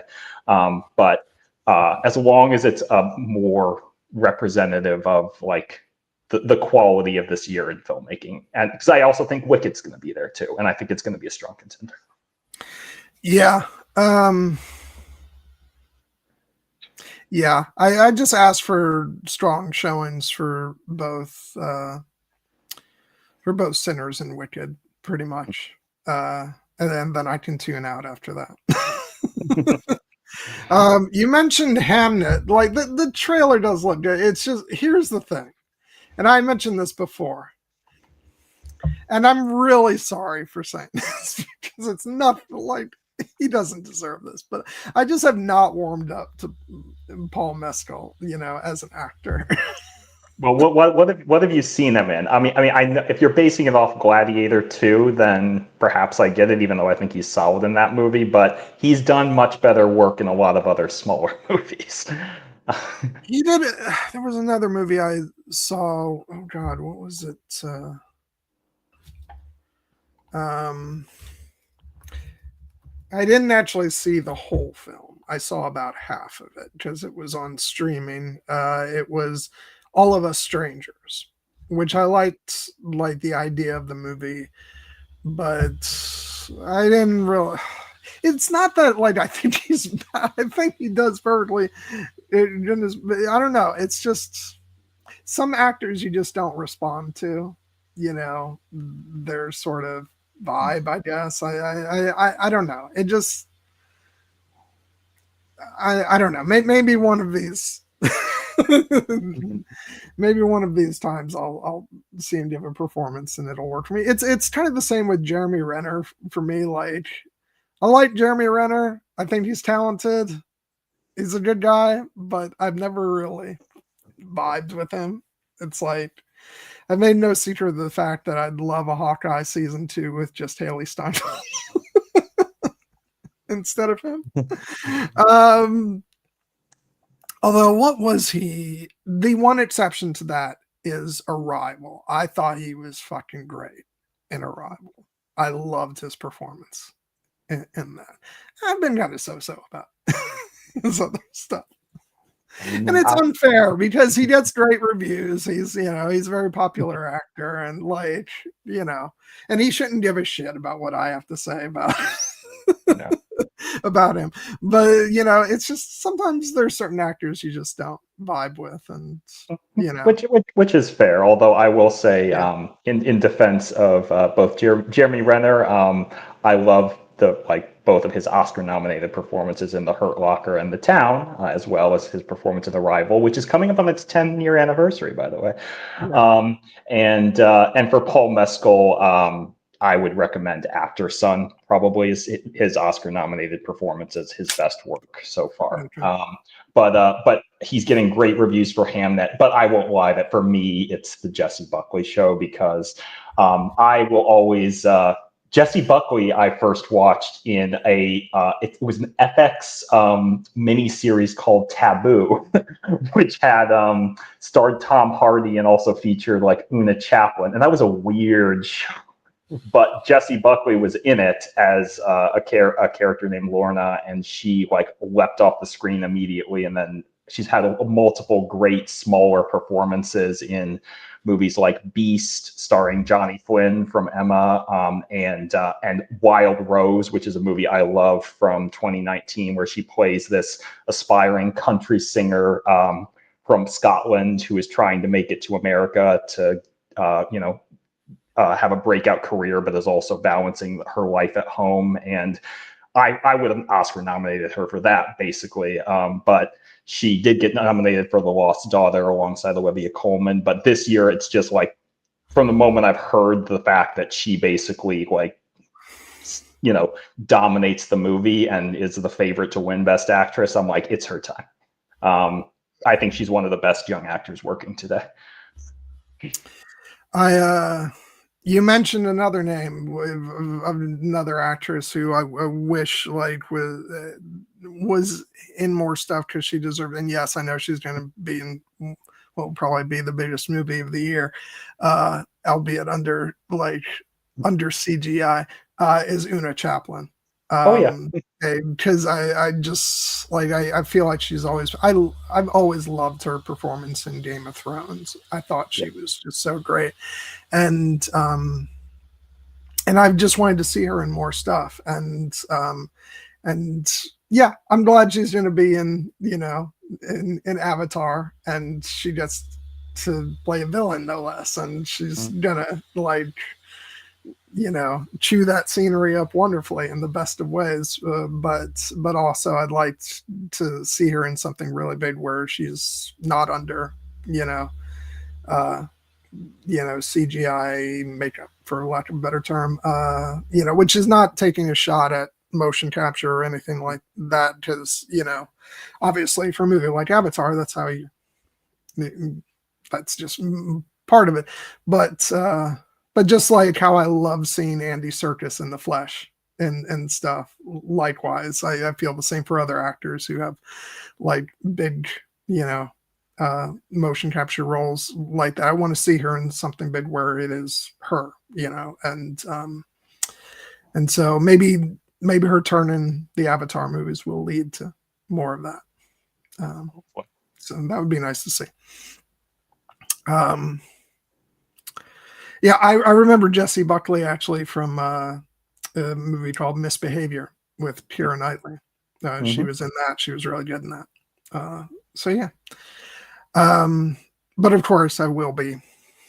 You know who I'll be cheering on for Best Actress for.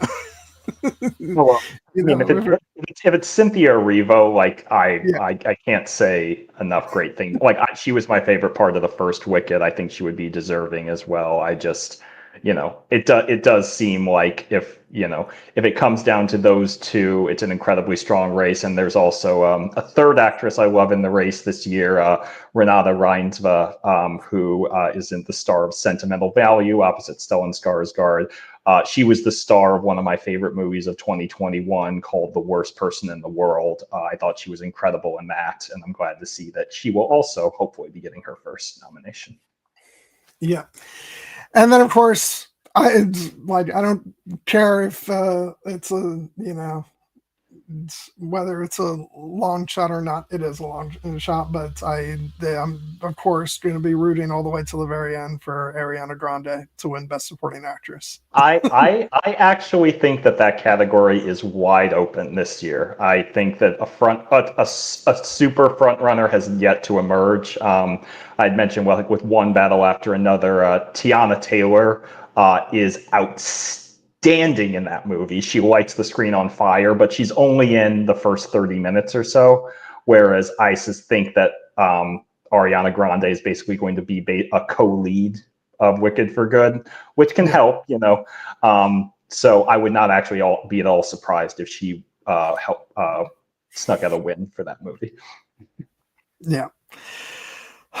Oh God, I can't wait for that movie, and I'm so glad I'm going to be feeling, better to go see it. I was seriously like when I was at my worst, I was so scared that like I was still going to be sick when Wicked came out. I was like, God damn it, I am not going to miss seeing this movie on the big screen, especially since this one is actually making its way to IMAX screens. I was like, God damn it, I am going to see this in IMAX.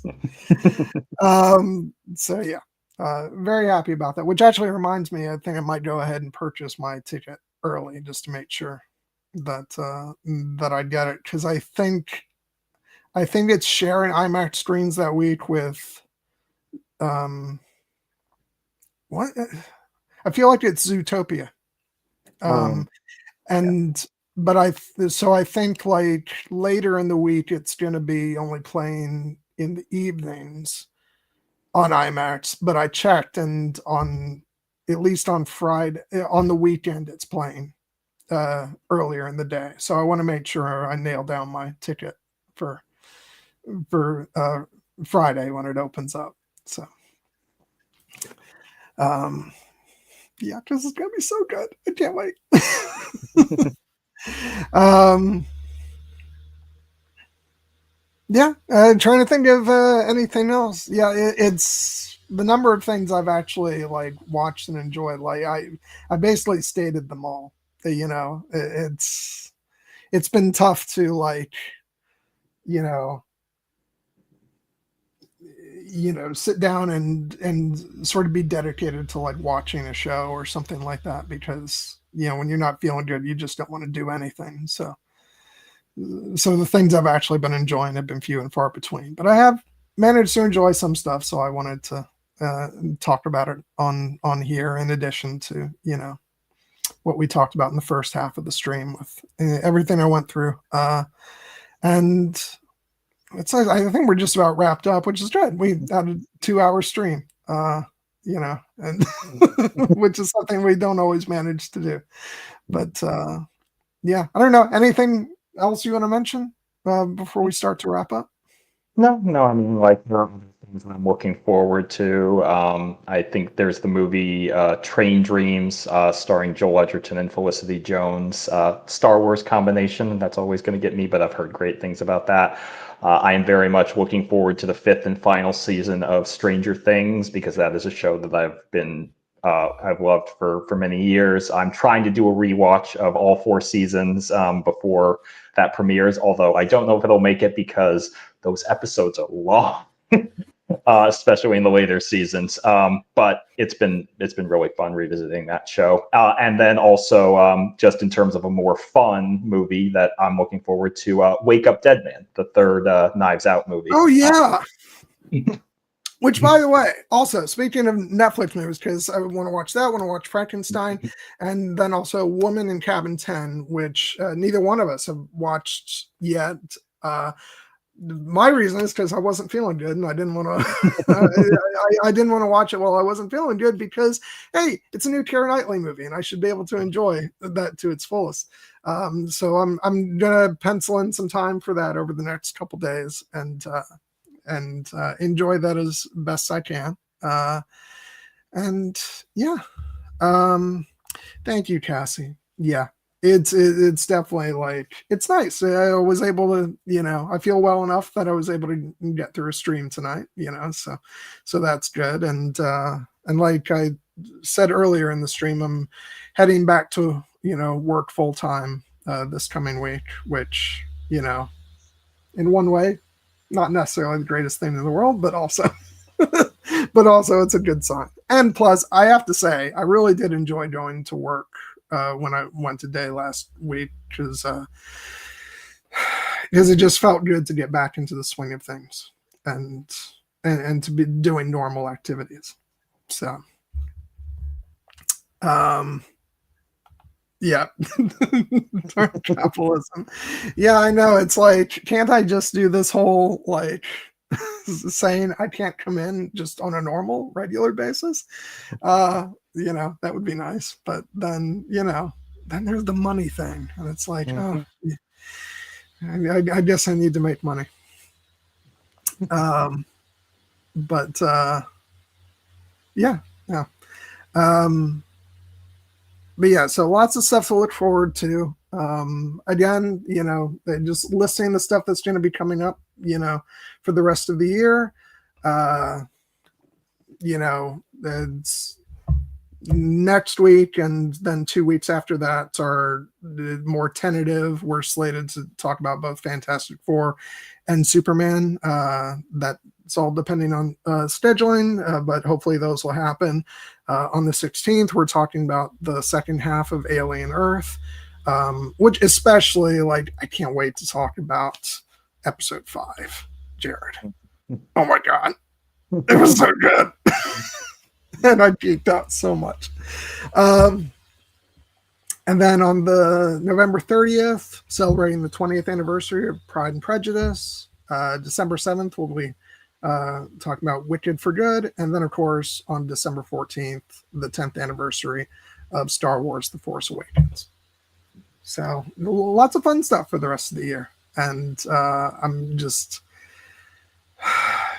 really happy to be back here talking with you about this stuff. And again, I want to thank you again, Jared, for I got in touch with you the other night, and I was like, so are you free this Sunday to start streaming again? And you were ready to go, and I just really appreciate that, because I wasn't sure whether I was like, it took until then for me to be like, you know what? Yeah, I think I feel well enough to do this. And I'm really looking forward to getting back into it for the rest of the year. So yeah, that's right, Cassie. I agree. Jared, you get the gold star. Thank you. I will find a special place of honor for it. Yeah. I'm just trying to think of anything else. Yeah, like I said, it's, I had hoped to have get some people on to talk with us about everything tonight. But as I said, even with you, Jared, I made that call at the last minute. It was already the weekend when I was, I put that call out, and, people just weren't available, which completely understandable. But one thing that I want to make sure that I really just throw out there is, first of all the people who came and joined the chat tonight, like, thank you guys. That support means the world. But even for those who didn't, and and who obviously have, that thing, some people have those things called weekend plans, which I don't know anything about, but apparently it's something that some people do. Like, but what you guys, even if you weren't able to make it tonight, like what you have been able to do is send me so much love and support while I've been down and out and going through this. I've written like way too many messages in the Slack about like my daily progress and how I was doing, and felt like, oh God, I must be like annoying the hell out of everybody. But then you guys would write back and make me realize that no, you weren't annoyed, you care about me, and you're there for me, and you were worried about me, and like it just means a lot. Like after all these years, like I just love you guys so much, and so just all the messages of support and care you've thrown my way just mean a lot to me. And like even outside of our like immediate group, like I really want to in particular like throw out messages of thank you on Blue Sky to like people in general who I'm friends with over there, but also like Mama Sand and Obi. Like you guys like are always liking, like even when they're not posts about me being sick, like you guys regularly like my posts, and like you've been expressing concern about me, like whenever I've piped up over there on Blue Sky, which admittedly isn't that much these days because I'm trying to stay away from social media, but like you guys always show that you really care over there, and that means a lot. And yeah, and everybody in the Slack, I just can't ever thank you guys enough. I just love you guys. And yeah, looking forward to getting back into more chats with you all, because even before I was going through this, like I would have periods of not feeling super well, and I would kind of play the reclusive part and not engage in like Zoom chats and stuff as much. But I want to start fixing that and do more of that with you guys, because hey, who knew, like talking with friends helps. And and so yeah, just love you guys, and thank you everybody who's given me support, particularly over the past month or so. So thank you.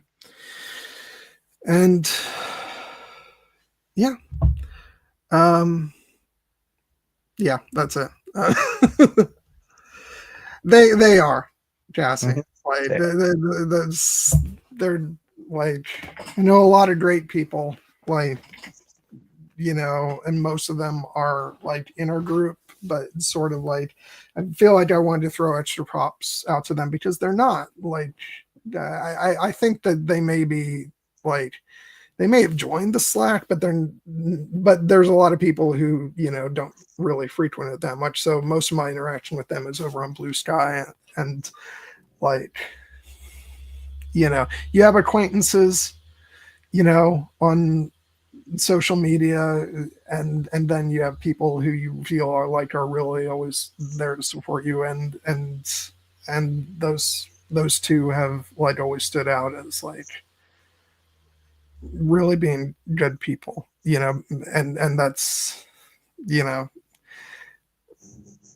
and that's just something special when it's not like people who are like who are just in your like sort of daily sort of friend feed. It's just people who show that extra compassion that they see you, and that's why I wanted to make sure to shout them out as well.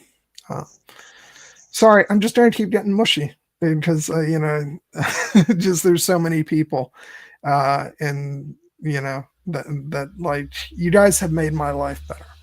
Like I don't even want to think about how I would be doing if it hadn't been for all the people online who have really stuck with me. And the only thing is, I miss you, seeing you guys in the flesh, and some of you guys I've never seen in the flesh yet, and I hope we get to change that at one point. I mean, Cassie, you're in the chat right now, and we've never gotten to see each other in person, and I hope that changes. I've never seen Ari in person, which is insane. That is so wild. And like, we gotta fix that, y'all. There's far too many of us who have like never like interacted in real life. And it doesn't mean the relationships are any less real or phenomenal or great, but it's just like, it's got to be fixed. Anyway, so that's for another time. I'll just keep I'll just keep getting sappy and talk about my love for all you guys. I'll go on for a whole another hour about that, and we can't have that. Well, once again, I just love you guys, and I thank you so much for all your support. And if for those of you who watched this stream, which just had no like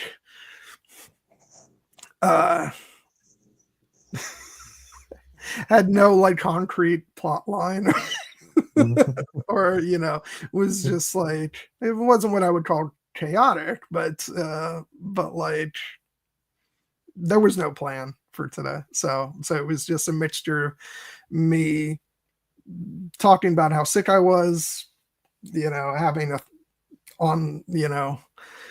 a live therapy session, and then just talking about a bunch of stuff I've been enjoying over the past month. So it was like, was one of the more random streams we've ever done, but I liked it. I thought it was a good one, and then next week we'll get back to our regular programming, hopefully with and I'll get to, you guys will get to hear me gush about an MCU movie, which I don't know. Maybe that's we have already done that this year. We have done that. I know. I keep saying that like it's a brand new thing, but at some point here, I'm just going to have to acknowledge that yes, I've actually become a fan of Marvel Studios work. So yeah, it's nothing new, but still. It's still notable given its how infrequent it was, but yeah, like watch Thunderbolts if you haven't, guys. That movie rocks. I will just note as a comedic kind of note, just because this stream has been focused on mental health. I did find it kind of darkly amusing that for the thumbnail for this stream, you chose Nina Sayers, Natalie Portman's character from Black Swan. Because I'm like, that's a phenomenal movie. We talked about it on this channel, not Natalie Portman, beautiful Natalie Portman's Oscar-winning performance. But that is not how you handle having a mental. Just like, do not if you are in mental distress, don't handle it the way Nina Sayers does, because you will end up in a dark place. Be more like Gwen. I couldn't think, like I was trying to find something that like I had to ride the line between what gets across like mental distress can be have a slightly humorous edge to it, but also like not insulting to people going through more serious, struggles, which is not to say that what I was going through wasn't serious, but I'm also aware of the fact that, these things can vary widely, and certainly where Nina Sayers ended up in Black Swan was far more serious than where I find myself currently. But I don't know. I don't know how I finally landed on that. I just like something about the mirror and the split the split Ninas, and like, not that I was going through multiple personality things or anything, but I don't know. It just, plus it was Natalie Portman. And Yeah, I mean, I thought it was a great choice, but it's just like it's also like kind of not, it's not something to emulate. And Cassie makes a great point. oh, The pet choice, Jinx. but Jinx. I also used Jinx in the first Blue Sky post about the stream. I actually put her from the finale of season 1. I had a GIF with her going, "Sheesh, I'm not that crazy." So I did use Jinx. But see, that's the thing where, like, would Jinx really have been a better option? Given like some of the places she goes. Although I guess Jinx does like end in a better place than Nina does. Or question mark ends. Because we don't know. We don't. But I don't know. I did think that there was a comedic edge to it, and I'm glad you found the comedy in it. So yeah. But also, like, it gave me the opportunity to represent myself as Natalie Portman. So, like, I couldn't pass that up. I almost went for Kira in a Dangerous Method, but that didn't seem quite as light-spirited. That felt a little. I was going to say there's some other stuff going on in that movie too that probably is also not something that you want to emulate when you're actually trying to get better. Although I don't know. We don't want to delve into that. That's for that's stuff for the actual private therapy session. Let's not go there. But now this is going off the rails. Let's go ahead and wrap things up. So hopefully we will see you guys next week talking about Fantastic Four. If not, we'll be back the week after that, and we'll actually be talking about Alien Earth. So, which, by the way, if you guys haven't watched Alien Earth yet, please do so. Like, it's fucking incredible, and then you can actually join us for the conversation. Please, because for some bizarre reason, like, people in our circle apparently are not the biggest Alien fans because it's always our least watched stuff. But we're gonna keep doing it because we love Alien. Plus, I have a new Alien shirt that I bought that I'm gonna wear for the occasion. So, and Fantastic Four shirts as well. So I'll have that if we do make it on next week for that. I will be wearing one of those. So yeah. Now I'm just rambling on. This is the end, folks. So I have nothing more to say. Do you have anything else to say, Jared? Like and subscribe? Question mark? Yeah. Like and subscribe if you liked any of this. Please. Yeah. No.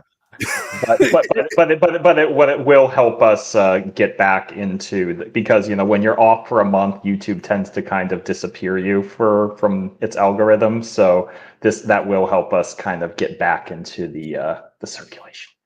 Yeah. Yeah. Okay. Well, that's it. That's all, folks. We're gonna sign off, and thank you again, everybody who stopped in tonight. I love you guys. Appreciate the support, and we're back. We're back in the swing of things now. So can't wait for what the weeks and months ahead will give us. I